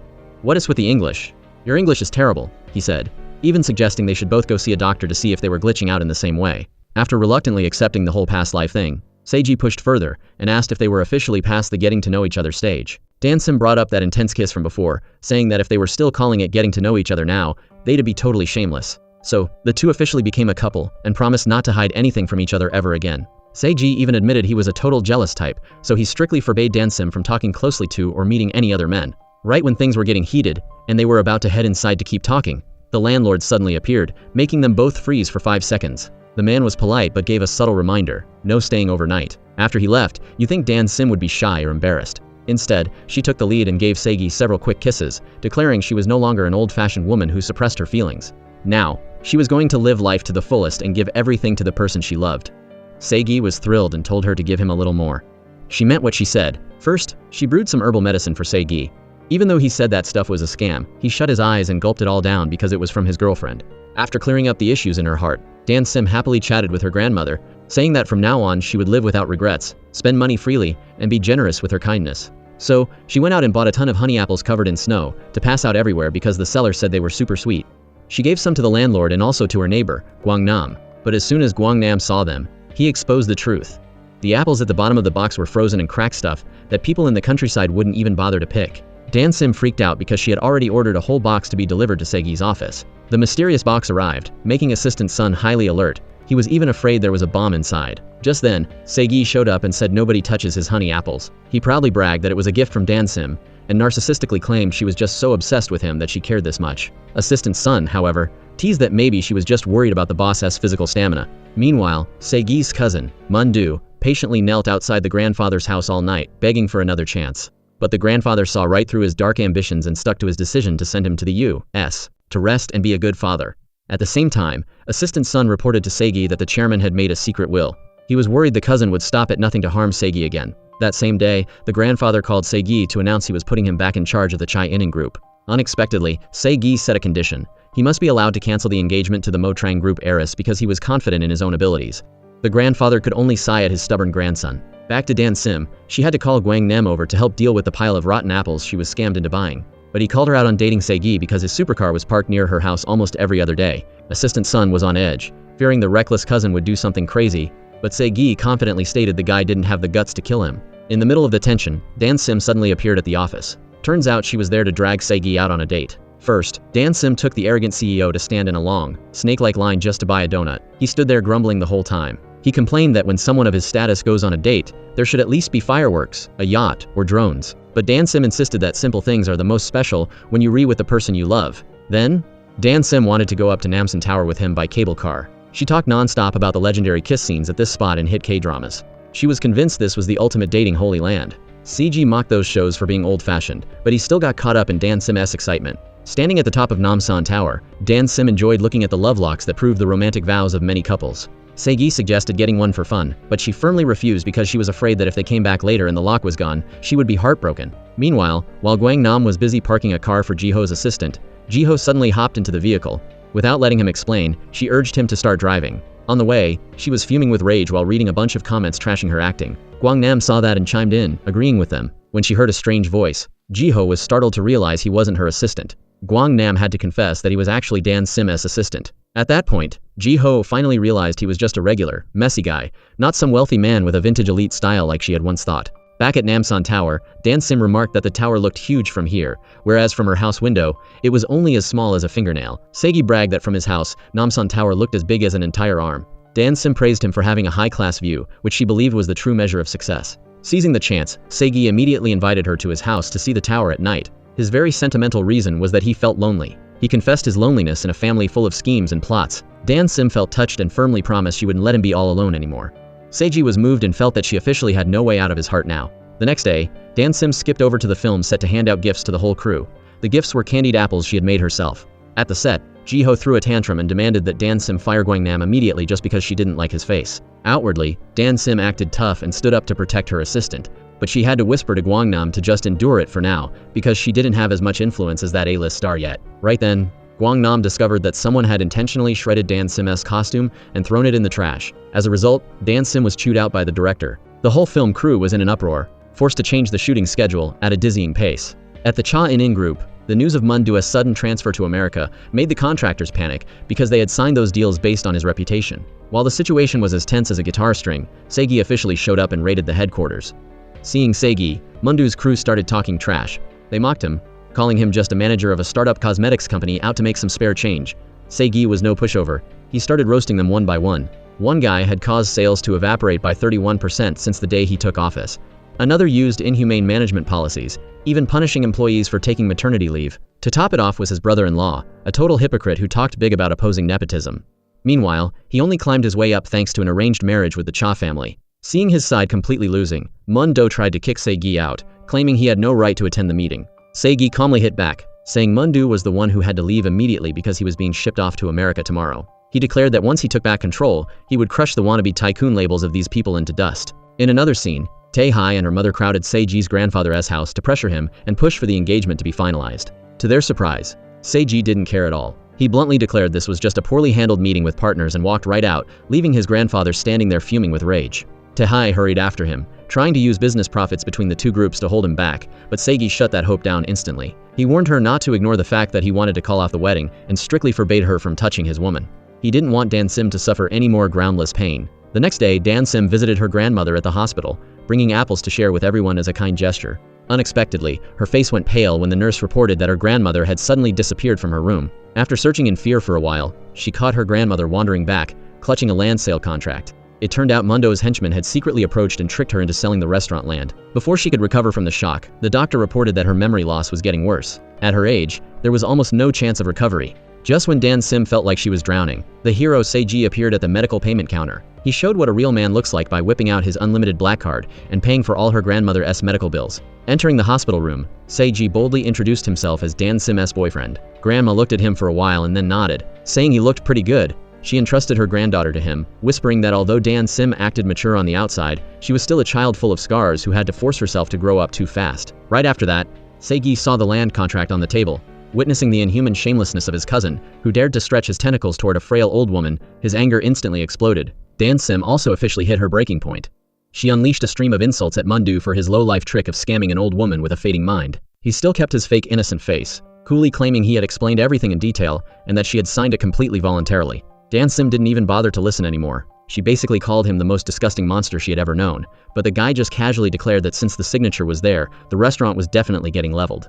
He told her to just take the settlement money and get lost, so he could be done with her. Right at that moment, the hero Seiji showed up looking totally badass. As soon as he walked through the door, he called Mundu a crazy bastard to his face and threatened to rip his mouth open if he kept talking trash. He declared that the contract had no legal value, and with the charges of kidnapping and illegal detention, Mundu was going to rot in prison. He grumbled at Dan Sim, asking why she dared to risk her life meeting a tiger all by herself without saying a single word to him. Dan Sim was beyond pissed, feeling like Seigi was looking down on her and overstepping his bounds as if he were already her husband. She told him he was even worse than that guy because he hurt her more by treating her like someone who didn't know anything. After saying that, she turned her back and left, strictly forbidding him from following her. Seigi suffered from a serious case of insomnia that whole night. He could only vent to Assistant Sun that he was truly the world's biggest idiot for not knowing how to comfort his girlfriend and scolding her instead. Even though he was in total despair, he didn't forget to tell Assistant Sun to send people to protect Dan Sim's grandma to prevent those scumbags from pulling any more tricks. Meanwhile, Dan Sim also started to feel regret for taking her frustration out on Seigi. She called herself a dummy because he hadn't really done anything wrong. She was just too overwhelmed. After waiting forever without Seiji calling back, Dan Sim decided to go eat to keep her energy up for the fight ahead. Just as she got to her usual spot, she unexpectedly bumped into Seiji's grandpa, who was also eating alone. Grandpa started pouring his heart out to Dan Sim about his stubborn grandson. He admitted that every time he met Seigi, he would fly into a rage because the guy never listened. He even expressed regret for ever hitting him. His eyes looked sad when he mentioned how Seigi had to grow up without a mother. He must have been so lonely. Dan Sim stated that she understood exactly how terrifying loneliness felt and promised she wouldn't let Seiji be all alone anymore. Unexpectedly, Grandpa said he didn't want two broken souls leaning on each other. Out of his own greed as a grandfather, he wanted Seigi to be with someone who had a lot of love. Someone who lived in a big family with loving in-laws. These words felt like a knife to Dan Sim's heart because she was just as lonely as he was. Right then, her phone showed an incoming call from Seigi. Before she could pick up, a truck suddenly slammed into the restaurant at a terrifying speed. Both Dan Sim and Grandpa were seriously injured. Meanwhile, Seigi was going crazy because he couldn't get a hold of Dan Sim. Dan Sim only managed to hear Seigi's apology through a voicemail before she blacked out. After the accident happened, Seigi rushed over and saw Dan Sim and his grandfather. He panicked, and filled with worry and fear, he scrambled to get them both into the ambulance. However, while Dan Sim was still in a deep coma on the operating table, she suddenly heard a shaman calling her by an ancient royal title. As soon as she opened her eyes, Dan Sim was shocked to her core because in front of her was the Joseon era from 300 years ago. The time she traveled back to was that fateful night right after she was sentenced to drink the poison. At that moment, the shaman called a royal doctor to examine Dan Sim. The royal doctor said Dan Sim was out of danger and just needed to wait for her blood flow to return to normal to be fine again. Right then, Dan Sim really wanted to speak up, but her whole body was paralyzed. It felt like her soul was being held captive inside a shell. Meanwhile, in the modern world, the doctor stepped out of the operating room and gave Seigi the good news that Dan Sim was out of danger. If nothing changes, she will wake up in a few days. On the other hand, the chairman's condition was pretty unstable. His injuries were very severe and needed further monitoring. Hearing the news that their father had an accident, the two daughters also hurried to the hospital. Because they were so worried about their father, the two aunts suspected Seigi was the culprit since he happened to be at the scene. Seigi was too tired to even bother explaining when he got a call from Dan Sim's grandmother. She had no clue about the accident, she was just feeling super anxious, so she called to check if her granddaughter was doing okay. To keep her from worrying, Seigi had to lie and say everything was totally fine. Hearing that, she felt relieved and entrusted Seigi with a request.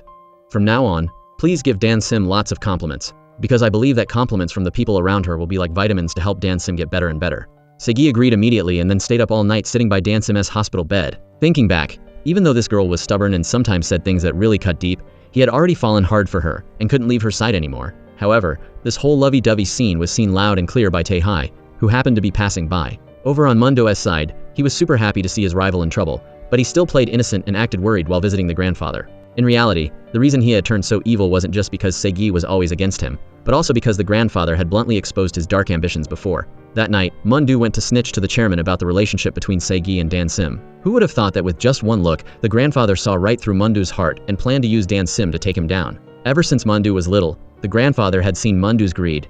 He only kept him around all these years out of respect for his sister. To the grandfather, Mundo was never family but just a troublesome debt his sister forced him to carry. Previously, Mundo had donated an organ to save the chairman's life, and since the old man was being so cold, he decided to be heartless too and demand back both the principal and interest for his 20 years of loyalty. No sooner said than done. That very night, Mundu spent money to bribe Seiji's close doctor, demanding he secretly swap the formula for the new cosmetic line and then take pictures of the test results to leak a massive scandal online. The very next morning, the media exploded with a ton of news that the new cosmetics Seigi had just launched on the market contained cancer-causing substances. As soon as the scandal broke, Seigi's company was immediately shut down. All the cosmetics that Dan Sim was the brand ambassador for were completely wiped off the shelves. Taking advantage of the chaos, Mundu immediately held a shareholders meeting to steal the group's inheritance rights that he had always dreamed of. As soon as he took power, Assistant Sun and the secretary were kicked to the curb and fired from the company. Even so, Assistant Sun was still very optimistic. He believed those Mundu jerks would get what is coming to them one day. Having reclaimed his position, Mundu felt at peace enough to go to the US to visit his son. As for Dan Sim, since she had been in the hospital in a coma, her work had been affected a lot. Because she was absent from the performances, she was at risk of being kicked out of the lead role. Right then, Ji-hee came trudging along with a gift bag to visit Dan Sim. Hearing that her rival was in a coma, Ji-hee said nothing but harsh words, but deep down, she was still very worried about Dan Sim. From the time they were kids growing up, Dan Sim's acting was much better than hers. Because she wanted to beat Dan Sim, Ji-hee had practiced very hard. Until one time, Dan Sim had an accident and had to stop acting for 6 months. When she came back, it was like she had turned into a different person, and her acting wasn't the same as before. That's also why her motivation to surpass Dan Sim disappeared. Anyway, she was somewhat grateful to Dan Sim, so she promised to take care of delaying the casting change. Before leaving, she didn't forget to take a photo to post on social media. Meanwhile, Dan Sim's soul and consciousness were still stuck in the Joseon era. Right at that moment, she suddenly woke up because she heard someone calling her name. At the same time, the ancient shaman seemed to know all about her secret of traveling to the modern era. She immediately cut a wound on her wrist and dripped blood into a bowl of medicine for her to drink. She instructed that a comet in the sky would guide Dan Sim's soul back into her body. But the problem was that this constellation was about to return to its original position, meaning Dan Sim had to quickly cut all ties and debts in this world. Right after those words, another trippy phenomenon happened in the modern era. The modern shaman, who usually gossiped with Dan Sim, suddenly blurted out the exact same words as the ancient shaman. The shaman was startled and scared to death, thinking she had just been possessed by some spiritual force, and kept splashing holy water on herself. Having just taken over, Mundu saw Tae-hai take the initiative to come to his door to ask for a partnership. She offered a great deal, being ready to buy back Seigi's company shares at 120% of the market value, along with a promise to help the group get a spot in the Southeast Asian market. In return, the condition of the exchange was that she must have full authority to manage and operate the resort project. With such a sweet deal, how could Mundu refuse? At the hospital, Guangmo remembered what people said and felt hesitant about quitting his job. Right then, Dan Sim grabbed his sleeve, scaring the young man when he saw her eyes open. At this time, Se-gi was coordinating the investigation with the police. When the police brought out a file provided by an anonymous person, Se-gi immediately sniffed out that there was a spy right inside his own company. He told the police that once he caught that traitor, he would make it so that 3 generations of his family would have a chance to hold their heads up in this land of Korea. Right then, Se-gi's phone rang. Hearing his sweetheart's voice, he didn't care about the investigation anymore, and ran as fast as his legs could carry him back to the hospital. Seeing Dan Sim in the flesh, safe and sound, the heavy weight in his heart finally lifted. Se-gi immediately went into bossy mode, making her stay in bed, while he couldn't hold back his tears from worrying so much. Seeing her man crying over her, Dan Sim was touched and pulled him into a hug. At that moment, Dan Sim truly felt she had returned to reality. She whispered to him that she just had a nightmare where he wasn't there and she couldn't wake up. Back then, she was scared to death at the thought of being stuck in that dream forever. Now that she could touch him and feel Se-gi's warmth, Dan Sim dried her tears, smiled, and quickly cupped his face. Meanwhile, the 2 ants at home were still fighting like cats and dogs over the assets. Right then, Mundu walked in and threw down a pile of evidence. The 2 had been skimming money from the company. Plus, there was a photo of the rich lady Jumi, who was bored with her husband and seeing a younger guy. Having them cornered, Mundu pulled out 2 invitations, demanding that both of them show up and cheer for him at the company's 50th anniversary celebration. On Dan Sim's side, she went up to the rooftop to watch the comet and remembered a super weird thing the shaman told her when she visited that afternoon. Not long ago, the shaman acted possessed and blurted out mysterious words, saying that when the comet returns to its spot, it will guide Dan Sim's soul back home. The shaman still clearly remembered that the day Dan Sim traveled to this modern world was the same day the comet appeared. Looking up at the star slowly positioning itself in the night sky, Dan Sim couldn't help but feel a bit sad. Meanwhile, Se-gi had no idea about the coming goodbye. He walked over and gently put his jacket over Dan Sim. When Dan Sim pointed at the comet and said some sad words, Se-gi brushed it off, telling her not to overthink things and saying that fortune-telling is just a scam. To cheer herself up, Dan Sim asked to go eat tofu.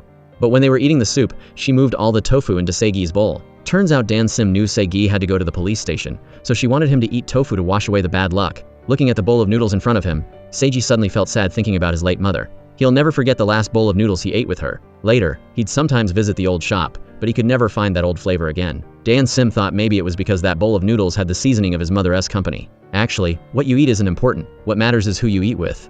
Se-gi laughed and started flirting. No wonder the noodles tonight are so good. It's because I am eating with Dan Sim. Dan Sim playfully scolded his smooth talking, but as she kept eating, she suddenly saw the wound the ancient shaman had cut on her arm. But in the blink of an eye, the wound disappeared without a trace. After eating, Se-gi took Dan Sim back to the boarding house. Just then, the landlord was standing there, grumbling and complaining that some crazy guy had been breaking the front light lately whenever he had free time. Hearing that, Se-gi was on edge, so worried about Dan Sim that he insisted on staying over tonight. As soon as he said that, he made himself right at home. He shamelessly climbed right into Dan Sim's bed and wouldn't budge. By midnight, Dan Sim had to give up and lay out a mat on the floor, leaving the bed for Se-gi. But somehow, in Se-gi's words, that huge bed became cramped. The guy kept rolling around on purpose, using the narrow bed as an excuse to shamelessly squeeze in and lie right next to Dan Sim on the floor. Dan Sim was still lost in thought about the shaman's prophecy and the fate that she would soon have to return to the ancient era. Se-gi had no clue about the turmoil in Dan Sim's heart. He honestly confessed that while she was in a coma for a week, his mind was spinning with all kinds of negative thoughts. Sometimes he blamed himself, thinking she got into the car accident because of him. Other times, he was terrified that when she woke up, she'd push him away. Just the thought of those things was enough to make him feel like he couldn't survive. Hearing those sincere words, Dan Sim was deeply moved. She turned to face Se-gi and gave him a kiss. Dan Sim just hoped that no matter what happened in the future, he'd remember one thing. She always loved him with all her heart and kept him in the warmest spot in her heart. Se-gi responded with a deep, passionate kiss. Thanks to Ji-hee, Dan Sim's lead role was put on hold. But some jealous people didn't like this at all. Right as Gwangnam walked over and caught them red-handed, he gave them a lecture that made those girls stop acting like innocent fawns. On Dan Sim's end, she had a dream where she heard a woman calling her to come home. She woke up startled, remembering the shaman's warning and realizing her time to go home was getting short. That day, Dan Sim went to the hospital to visit Se-gi's grandpa. She actually totally understood his wish, the hope that Se-gi would have someone by his side so he wouldn't be lonely in this world, just like she felt. Dan Sim hoped that, in the long years ahead, Se-gi wouldn't end up like her, clutching onto old memories and withering away. Dan Sim promised him she would definitely help him fulfill that wish and make the rest of Se-gi's life full of happiness, so he'd never know loneliness again. However, before leaving, Dan Sim decided she had to do one last thing for Se-gi. So, she took the initiative to go meet Tae-hai in person. Meanwhile, Se-gi and assistant Sun pieced together all the drama surrounding Se-gi lately and discovered it was all Mundu pulling the strings from behind. But they still couldn't contact the nurse, having no idea she had already passed away a long time ago. As for Dan Sim, she had barely been out of the hospital for long before she hurriedly demanded to go back to the film set. Because before she had to leave and go back to the era where she truly belonged, she wanted to live a brilliant life, one worthy of the name she had borrowed. Right then, her co-star walked over and handed her a bottle of water. Dan Sim drank it all without a second thought and went to the warehouse to change. Coincidentally, that was the day of Mundo's inauguration. This guy was happily announcing Tae-hai as his strategic business partner. Who would have thought Tae-hai would pull a major double-cross by boldly inviting Seiji up on stage? With Tae-hai's backing, Seiji officially took control of the Group's resort development project. This sneak attack left his cousin completely blindsided, standing there with a blank face because he got played. Right after that, Seiji didn't forget to thank Tae-hai, even hinting that he still need her help for his plan to take over the group later. Just then, 2 police officers suddenly showed up, asking Seiji to cooperate with an investigation. The reason was that the nurse who had secretly swapped Seiji's medicine was just found dead. Hearing this, he suddenly remembered Dan Sim's accident and Mundo's earlier hints.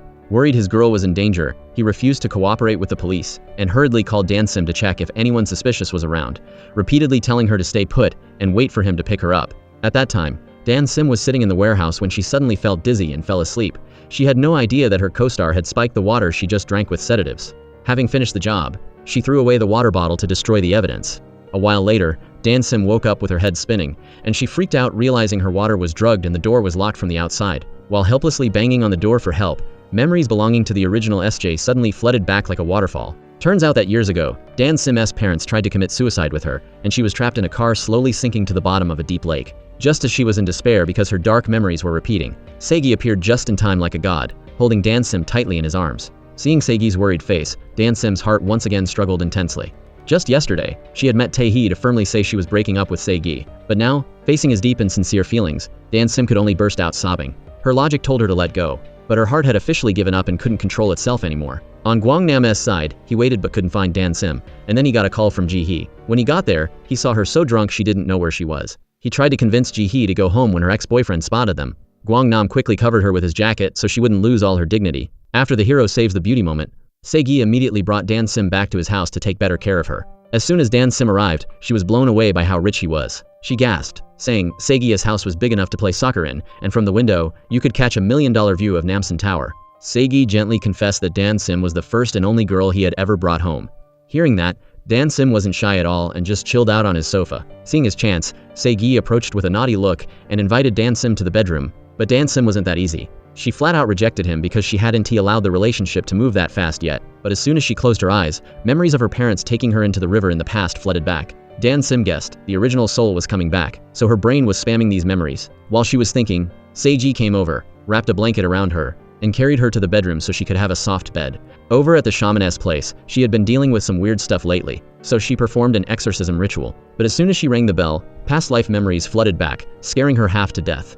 Right now, Dan Sim was tucked in cozy with her lover. Seiji confessed that even though Mundu had played a painful trick on him lately, his heart felt strangely peaceful right now. He understood that this peace was because Dan Sim was by his side. Before, he was always busy chasing flashy, vain things. Only when his business failed did he wake up and realize the only true love of his life was Dan Sim. Seeing Seiji's sincere gaze, Dan Sim couldn't help but be moved, her eyes filled with regret and love. Meanwhile, the secretary got news that Grandpa woke up, so he immediately reported it to Mundu. The next morning, Dan Sim dreamed of her grandmother again, and woke up with a start. She was stunned to find a shiny necklace already around her neck. When she went outside, Seiji was nowhere to be found. Walking around the house, Dan Sim was extremely surprised to see her lover had respectfully pasted all the poems and paintings she gave him onto the wall. While she was feeling touched, Seiji returned. Turns out, he went out to buy breakfast to cook for her. Seeing Seiji so thoughtful and pampering her to the max, Dan Sim felt a bit guilty, feeling like she received too much but hadn't really done anything for him. Taking this chance, Seiji gave the green light and suggested they have a grand celebration for their 100th day anniversary. He confessed that before he thought these anniversaries were cheesy and mindless, but since it's with Dan Sim, he wanted to experience them all. Dan Sim heard this and froze, trying to act hesitant to hide the surging emotions inside. She herself wasn't sure if she could wait until that fateful anniversary. Right after that, Seiji also got news that Grandpa had woken up. He went there and let his assistant take Dan Sim to the office. On the way, she accidentally heard a radio news report saying the comet would officially leave Earth's orbit within the next 15 days and disappear into deep space. Dan Sim silently understood that these 15 days were probably the final deadline for her presence in the modern world. At the same time, Seiji's two aunts heard their father was awake and rushed to the hospital, constantly exposing Mundu's greedy ambition for taking the chairman's seat while their father was unconscious. Unexpectedly, the chairman didn't take their side but instead slapped his two daughters down right then and there. He bluntly declared that if they were any good, the shareholders would have put them in the seat already, so stop being jealous. Seeing their father favoring Mundu too much, the two aunts urged Seiji to quickly go in and reveal all of Mundu's dirty tricks to Grandpa. Unfortunately, before Grandpa even knew right from wrong, he immediately flew into a rage, calling Se-gi a money grubber who didn't care about ethics and mixed cancer-causing substances into cosmetics. At this point, everything fell apart. Turns out the cousin had moved one step ahead and successfully flipped the script. After everyone leaves, the doctor tells Mundu a secret. Because of the trauma from the accident, the grandfather has lost all his memories from the past 2 weeks. Hearing this, Mundo feels like he hit the jackpot, thinking his time has finally come. Right after that, he has the doctor inform Se-gi that he is now officially the grandfather's sole legal guardian and issues an order banning all family members from visiting. As for Dan Sim, she holds on to a tiny bit of hope and goes to see the shaman for a reading. The shaman reveals that her clairvoyant powers have returned. She saw Dan Sim traveling back to the Joseon era, where she went by the name Kang Dan Sim. These words were like a bucket of cold water, completely crushing Dan Sim's last bit of hope. She painfully realizes that the original owner of this body is definitely coming back, which means she'll have to pack up and return to her own Joseon era soon. Meanwhile, Mundu is acting smug because he is Grandpa's favorite, so Se-gi goes to confront him about what right he has to be the guardian. Mundu just tells Se-gi to calm down, claiming Grandpa only trusts him, and tells him he'll see him at the upcoming hotel project meeting. After seeing the shaman, Dan Sim slinks back to her rented place, only to find her rooftop room vandalized with spray paint. She starts to suspect that someone is secretly stalking her every move. In the middle of the night, Dan Sim has to call Gwangnam for help to clean up the paint, repeatedly telling him to keep his mouth shut and not say a word to Se-gi. She really doesn't want him to worry or have to deal with more drama because of her. After all the drama following Se-gi, Tae-hai's mother advises her daughter to give up on him since he has no future. But Tae-hai doesn't want her life to be like her mother's. She wants to design the life she desires. After pouring her heart out to her mother, she goes to the hospital to visit Se-gi's grandfather. As for Dan Sim, when she's finally alone facing the empty loneliness, she quietly looks at the calendar. Her heart feels heavy thinking about the end that has already been set for 15 days from now. Dan Sim can't stop the tears from falling. She thinks back to when she was at Se-gi's house and they made sweet promises for their 100th day anniversary, like going to the mountains to see the land dolphins and cooking delicious treats together. But that happiness was short-lived. Dan Sim is stunned when she sees the original owner of her body appear before her. The person points right at her and calls her an imposter, demanding she get out of her body. Waking up startled from the nightmare, Dan Sim sobs helplessly. Just then, Se-gi calls, but she hesitates and doesn't dare to pick up. She knows that if she chooses to vanish without a word, Se-gi will definitely wait for her in pain, just like her past life self did for the prince. To make sure Se-gi can smile peacefully when he thinks of her later, Dan Sim wipes away her tears, determined to give him her whole heart without regret before she fades away. Thinking it, she does it. Dan Sim takes the initiative to call Se-gi back and asks him out on a date for tomorrow. This time, she lets him have full control over the location. Wherever he goes, she will follow. After a night of drinking, Ji-hee officially moves on from her toxic relationship with her old co-star and shifts her focus to dating Gwangnam. Her friends sit nearby and mock her, saying she's run out of guys to date. But Ji-hee doesn't care. When her friends ask about Gwangnam's parents' jobs, she remembers Gwangnam talking to his mother on the phone, stubbornly refusing to go home and run the family business. She assumes his family must own a big chain of grocery stores.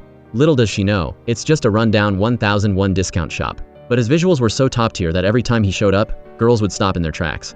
The next day, before heading out, Dan Sim made sure to wear the necklace Se-gi gave her. He excitedly told her he was taking her to meet his parents. When they arrived, Dan Sim realized with a heavy heart that the parent he mentioned was actually his late mother. Standing before his mother's memorial, Se-gi suddenly turned into a playful kid, chatting away about everything, and making sure to flex to his mom about his super beautiful girlfriend. After leaving the memorial hall, Se-gi led Dan Sim to a nearby park. This place was the very last spot that held memories of him and his mother from when he was little. Maybe because he was standing in a place full of memories with Dan Sim there as his emotional support, Se-gi finally dropped his tough act and spoke about how much he had missed his mother all these years. He choked up while telling her that back then, because his mother's health was failing, she had to leave him in his grandfather's care. On the day they parted, his mother lied and said she would definitely come back for him once she got better. So, little Se-gi spent every day glued to the window, waiting and watching as the months and years went by, but his mother never returned. Hearing this, Dan Sim's heart sank. A feeling of bitterness and pity washed over her. To her, it was better to know the harsh truth from the start than to hold onto a fantasy and wait hopelessly forever. To make sure Se-gi wouldn't repeat the tragedy of waiting for someone who would never come, Dan Sim decided to confess her 15-day deadline to return to the Joseon era. But as soon as he heard it, Se-gi lost it. He refused to let her go anywhere and even thought his girlfriend had been watching too many dramas and was tripping on all this reincarnation stuff. Se-gi ordered her to go to the hospital with him the next day for a full checkup to see if her head was working right.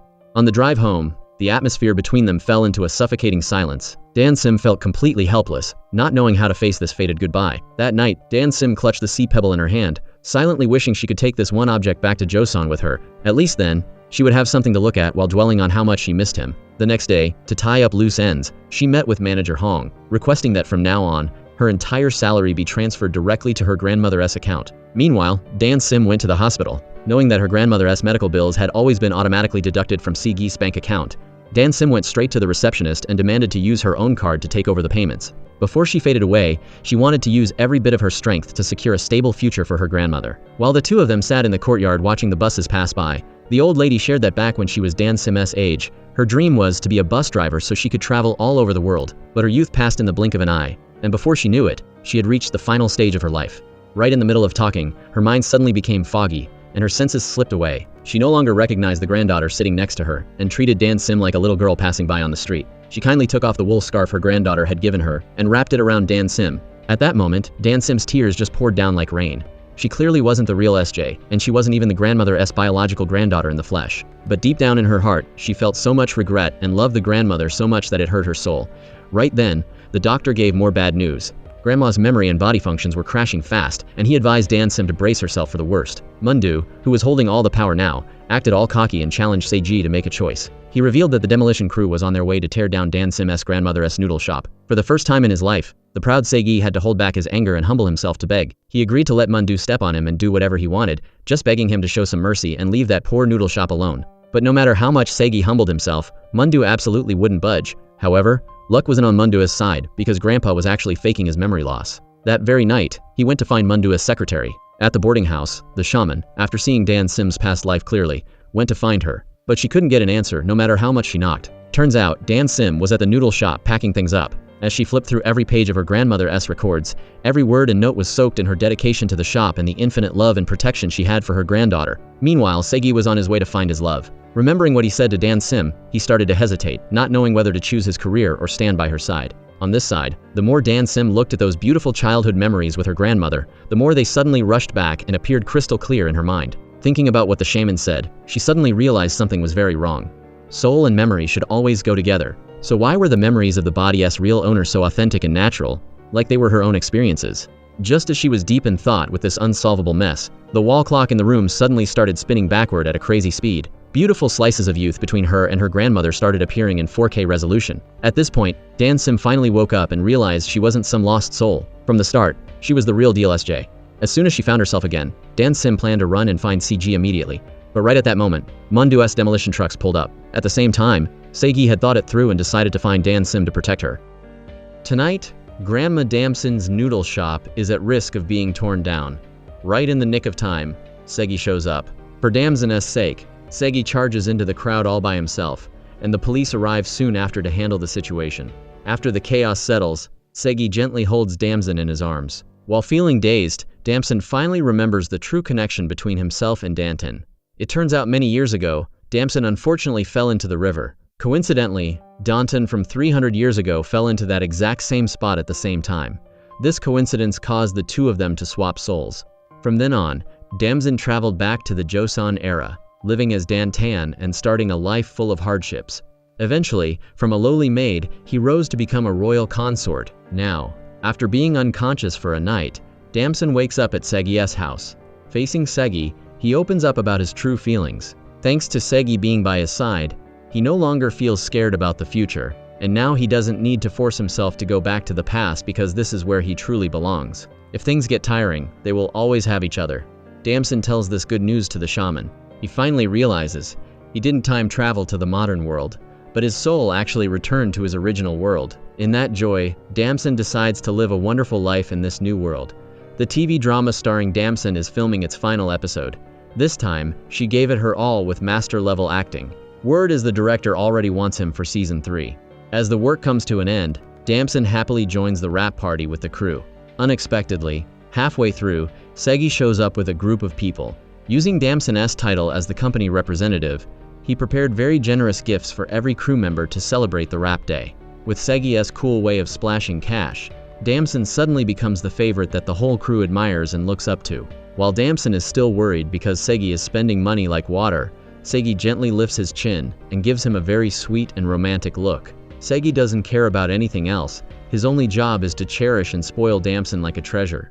That night, Damson goes to Seigi's house on his own to hang out. While the two are playing around happily, Damson accidentally falls into Seigi's arms. At that moment, the atmosphere suddenly gets steamy, Seigi's heart beats fast, and feelings run high. However, just as he is about to take the next step, the doorbell suddenly rings and ruins it. It turns out the two ants have arrived. For their own benefit, the ants came to suck up wanting to pull Segi to their side to fight against the cousin. But Segi saw right through them long ago, so he flatly refused. Seeing this, the aunts got furious, calling Segi disrespectful and saying he didn't care about his elders. Right then, Damson suddenly steps up to protect his lover. As soon as she sees Damson, the eldest aunt is shocked. Only then does she realize Damson and Segi are actually a couple. Even Segi just found out that before coming back here, Damson had already given this aunt a beating. Seeing her about to keep causing trouble for Segi, Damson grabs a tree branch, yells at the aunt for being unreasonable, and threatens to give her another beating. The aunt is so scared that she bolts and disappears. At this time, Segi takes the chance to lean his head on Damson's shoulder to act cute. After getting rid of the annoying aunts, Damson decides to go to the hospital with Segi to visit Grandpa. Unexpectedly, as soon as they reach the door of the hospital room, they run into the persistent cousin. He hasn't changed a bit, mocking Segi and telling him to watch his words, or he might make Grandpa die of anger. Hearing that, Damson asks the cousin to meet on the rooftop to talk privately. The cousin still tries to make excuses for his bad deeds, claiming he has no ill will toward Damson, and that the things he did to Segi were just for survival. Damson just gives a cold, mocking smile. Looking at his ruthless face, he immediately thinks of someone he knew back in the Joseon era. That was the Emperor, the one who got what he wanted and took a throne soaked in blood, but ended up dying all alone. After saying that, Damson warns the cousin that karma exists, you reap what you sow, and his punishment has only just begun. This warning is also Damson's official declaration of war against the cousin. To protect himself and the people he loves, Damson swears he doesn't care even if he has to go through hell and high water. The cousin doesn't back down either, immediately challenging Damson to see if he's strong enough to protect those he treasures. After the heated confrontation, Damson goes into the room to visit Grandpa Segi.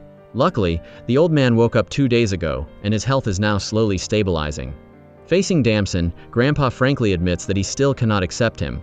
It's not because there's a problem with Damson's personality, but because he is an orphan, with no parents and all by himself. However, this time, Damson has no intention of compromising anymore. He shares that he couldn't imagine what life would be like without Segi. Therefore, no matter how much Grandpa objects, he will still firmly hold Segi's hand. Looking at Grandpa's helpless expression, Damson gives a warm smile, promising he will definitely bring happiness to his grandson and asking him to trust his sincere feelings. That night, Segi drives a very fancy camper van over to ask Damson out for a romantic camping date. Classic CEO style, everything has to be grand. But surprisingly, Damson doesn't want to go anywhere far, and he lights a small fire right in front of his rooftop house by himself. For Damson, as long as Segi is by his side, this simple rooftop house is as warm and bright as the entire galaxy. Segi sits close to Damson, and he pours his heart out once more. Segi is the first person to fill the void in his heart, making his heart skip a beat and lose control many times. But he knows that is exactly how it feels to truly love someone. While Segi is still dazed and lost in those sweet words, Damson suddenly takes the lead and places a kiss on his lips. From this moment on, he wants to love with all his heart. Following what his heart tells him, Segi can't hold back anymore, so he hugs Damson tightly and they share a passionate kiss by the flickering fire. Right at the climax, the landlord suddenly showed up and ruined the romantic mood, advising the two of them to go inside to show their affection. But thanks to that, Segi had a perfect excuse to stay the night. The attic was a bit chilly, so Damson wrapped a blanket around himself, while Segi tried to hold back his feelings and just grabbed a small chair to sit in the corner. Damson saw this and gave him the green light, telling Segi to open his arms and then pulling him under the blanket for a tight hug. Then, he took the lead and kissed him again. With Damson being so bold, Segi couldn't hold back anymore, immediately letting go of his reason and losing himself in the heat of their love. During those happy days, some sad news suddenly hit them. Grandma's dementia was getting more serious, and she didn't even recognize her favorite grandson anymore. Today, when Damson went to visit, he found out her condition had suddenly taken a turn for the worse, and she had been moved to the ICU. Looking at Grandma lying unconscious in her hospital bed, Segi looked a bit lost in thought. He remembered what she told him a few days back. That day, she held his hand and said that no matter how tough life gets, he must take good care of Damson and always stay with him. Segi promised her that he would spend the rest of his life protecting and loving Damson, and that would never change. In her final moments, Grandma kept mumbling about a bus station. She wanted to live out her childhood dream of driving a bus to far-off places. Damson fought back his tears, gently comforted her, and helped her imagine one last journey. In his warm story, he took her out of the hospital, and they both ran under the bright sun before hopping on her favorite bus. Grandma was the driver, taking Damson across lush green fields. Passengers got on and off, and the bus kept rolling until it reached the end of Segi, a peaceful beach with no more tears or pain. There, with everyone's blessings, Grandma smiled and waved goodbye to her dear grandson. The picture Damson painted for her was truly beautiful. While he cried, Grandma passed away peacefully and quietly. After the funeral, Damson went back to the noodle shop. He opened an old box and found a brand new pair of shoes that Grandma never dared to wear her whole life. Segi was really worried about Damson because he wasn't eating or sleeping from grief. That night, he decided to go out and buy some fruit for him. It's Christmas Eve, and also the last night the red tail flies past Earth. But just as Segi finished buying the fruit and was heading back, a man suddenly jumped out from the shadows, stabbed him badly with a knife, and ran away. Segi collapsed, and blood kept pouring out. Right at that moment, white snow started to fall, mixing with the magical light from the red tail star as it flashed across the night sky. After getting the terrible news, Damson rushed to the hospital, while Segi was still in critical condition in the operating room. Right then, the shaman showed up. As the red tail passed by, the shamaness soul returned to her body, helping her remember everything from her past life. She revealed that whether it is Segi in this life or the Grand Prince in his past life, he is destined to die young. Damson is the only one who can save Segi's life by breaking this cycle of fate. However, the price to save the person he loves is that Damson will never be able to return to his original world again. Years ago, simply exiling the Grand Prince wasn't enough for His Majesty. The king sent him a cup of poisoned wine along with a warning letter: drink it, or Damson dies. Seeing this, the prince downed the poison without a second thought. To him, his suffocating royal life meant absolutely nothing until he met her. Damson was his light, a flickering candle in the darkest of winter nights. If giving his own life was the only way to save hers, he would do it in a heartbeat. Soon enough, the poison kicked in, and the prince began coughing up blood. Just as he thought he was about to meet his maker, a royal guard burst into the room. Following the king's orders, the guard revealed how history would write this off.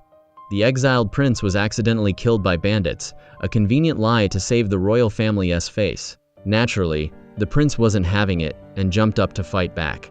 Sadly, he was too late. The guard's blade was faster.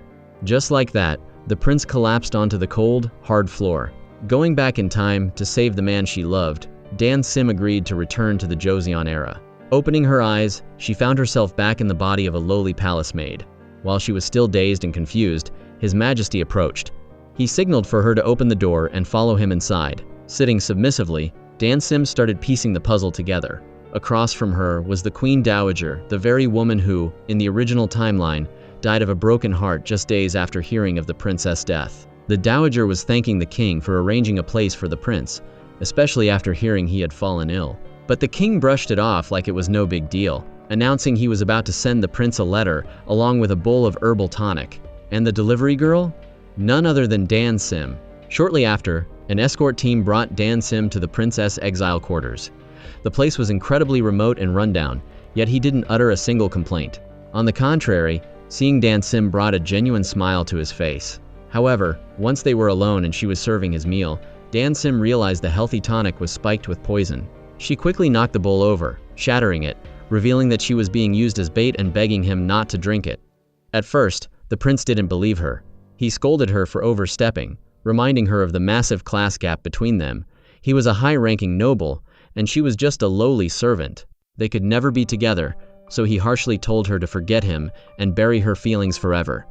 Damson immediately pushed back. She passionately reminded him of how much she used to hate the rain, but ever since he opened her eyes, she saw the world differently. She had pushed through all of life's bitter earthly struggles just so he could have a better life, just so he could live a little longer. Right as she finished speaking, the door burst open. Just as expected, the royal guard was waiting to strike. Finally snapping into reality, the prince grabbed Damson's hand, and they made a run for it. Unfortunately, they quickly hit a dead end. Trapped at the edge of a bottomless cliff with the royal guard closing in, the prince had no choice but to draw his sword. Thanks to his quick reflexes, he easily took the guy down. Wasting no time, Damson tried to pull him along. But the prince knew there was nowhere to hide. His Majesty's ultimate target was him, and it wouldn't be long before another squad caught up. He urged her to run away first, promising her that he wasn't going to die. But the second the words left his mouth, an arrow shot straight toward him. In a split second, Damson threw herself in front of him, taking the fatal blow. "Great, I finally did it," she mumbled. Stumbling, Dan Sim pushed the prince off the cliff, falling right along with him. Cut to the present day. The moment CEO CG woke up, he called out Dan Sim's name. Assistant Sun broke the news that Dan Sim had vanished without a trace, her apartment was completely empty, and her phone went straight to voicemail. Sick with worry, the hotshot CEO ignored his pain and busted straight out of the hospital. Seiji tracked down Mundu, grabbing him by the collar and demanding he spit out Dan Sim's location. But Mundu refused to talk, even mocking Seiji and suggesting that the CEO must have done something terrible to make her run away from him like that. Provoked, Seiji lost his mind and lunged forward to beat the living daylights out of him. But luckily, Assistant Sun intervened just in time. Desperate, Seiji begs the police officer to do everything in his power to find his girl. No matter the cost, even if his wounds tear open and need stitches 100 times, he just wants to see her again. Seeing him looking so utterly shattered, the cop's heart softens, and he dispatches a search party for Dan Sim. And thank heavens, the hard work pays off. They find her. She's currently lying unconscious in the hospital. Her vitals are stable, but even the doctors are stumped as to why she's in a deep coma. The doctor advises him to transfer her to a bigger hospital in the city for better treatment. Hearing the news, the shaman meets Seiji privately and drops a massive bombshell. She firmly states that Dan Sim ended up in this state because she went back in time to save him. Those words hit Seiji's already scarred heart like a freight train. That night, sitting by her hospital bed, he reads her diary like a deeply lovesick teenager. Inside, aside from circling important dates on the calendar, she wrote that she wanted to spend every spring, summer, autumn, and winter by his side. Seeing Guy looking so haggard and sleep-deprived, Taehai feels terrible for him. To distract him, she shares an update. A highly anticipated painting was recently unearthed and displayed at the museum. Even though half the face is burned off, the subject's features are still clearly visible. Taking her advice, Seiji visits the museum, only to discover that the portrait looks exactly like Dan Sim. Right then and there, the missing pieces fall into place as he learns about the tragic, heart-wrenching fate of the Grand Prince. What's even wilder is that the events of the Joseon era suddenly flood his mind in vivid detail. From being exiled and desperately drawing sketches of Dan Sim out of longing, to the exact moment she took that fatal arrow for him. The more he remembers, the more his heart shatters. Collapsing to the floor, he clutches his chest, begging her to come back to him. By the time he steps outside, it is snowing. Seiji wanders aimlessly like a ghost. Just then, a familiar voice calls out from behind. He turns around in surprise. Overcome with emotion, Seiji pulls her into a tight embrace. "Why did you leave me? You know I cannot survive without you." "Not when I haven't even told you how much I love you." Dan Sim knows her boyfriend usually has a sharp tongue, but when it comes to actions, he is incredibly devoted. She reassures him that now, he has thousands of years to tell her, and every time he does, she'll confidently say she loves him too. As it turns out, the moment Seiji called out Dan Sim's name, everything shifted. Deeply moved by their epic love and ultimate sacrifices, the shaman decided to give Dan Sim a second chance. She offered her a choice between the past, present, future, or even a completely different universe. Without a second thought, Dan Sim chose the timeline where Seiji was. Meanwhile, Mundo kicks off his massive PR whitewashing campaign.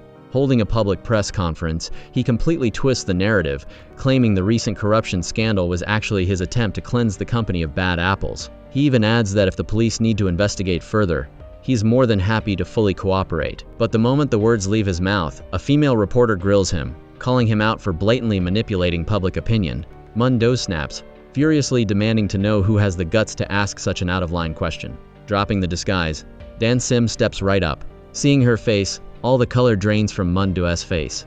He orders security to drag her out, but thanks to the martial arts moves she picked up along the way, Dan Sim easily floors the guards. But wait, there's more. Seiji makes his grand entrance too. He has Assistant Sun broadcast hard evidence of all Mundo's dirty deeds onto the big screen. The news spreads like wildfire, and the press conference instantly descends into utter chaos. The cops bust in, and just like that, the silver bracelets are slapped onto Mundo's wrists. With Seiji's mess sorted out, Dan Sim still has a few loose ends to tie up. First, going full vigilante mode, she spray paints Ana's door, telling her to take a long, hard look in the mirror. Next, Dan Sim publishes an article setting the record straight about the misunderstood history. True to his word, Guang Nam marches into the company to hand in his resignation. The incredibly awkward catch? He's only on his probation period, so a simple phone call would be sufficed. Talk about dying of embarrassment, but as he heads down to the parking garage, he happens to catch Daihai being harassed by her toxic ex-boyfriend. Thinking fast, Guangnam unleashes 12 years of high-level education to verbally destroy the guy, delivering an epic, intellectual roasting. In that exact moment, D-Hai realizes he's not just some boring nerd anymore. In fact, her heart starts racing. A few days later, Dan Sim pays Mundu a visit behind bars. Even knowing he's about to serve major time, the guy doesn't show a single ounce of remorse. That is, until Dan Sim hits him with the cold truth. If he doesn't repent, he can rot in a cell forever. Suddenly, a rare, tender memory with his son flashes through his mind. His twisted, corrupted soul had only ever found peace when he was with his boy. Realizing he might never see his son again, Mundu finally starts to crack. After dropping some major truth bombs on him, Dan Sim swings by the chapel to visit her late grandmother. She whispers a sweet prayer, hoping her grandma will watch over her so she can live a deeply fulfilling and happy life for the both of them. As for Mundu's son, since he had no guardian left and was completely innocent in all this, Chairman Cha takes him in. From now on, the boy will live under his care. In the final scene, Seigi and Dan Sim walk hand in hand along the beach. As they stroll, Dan Sim chatters excitedly about her future plans and dreams. She wants to bloom beautifully like a pure white flower, savoring every single precious moment beside Seiji. After surviving countless trials and tribulations, they finally realize that true peace isn't the absence of storms, it's the calm, resilient, and forgiving soul you earn after bravely walking through the pain. If you enjoyed this recap and found it meaningful, don't forget to drop a like, share, and hit that subscribe button. Turn on the notification bell so you never miss our next epic drama breakdowns. Until next time, peace out.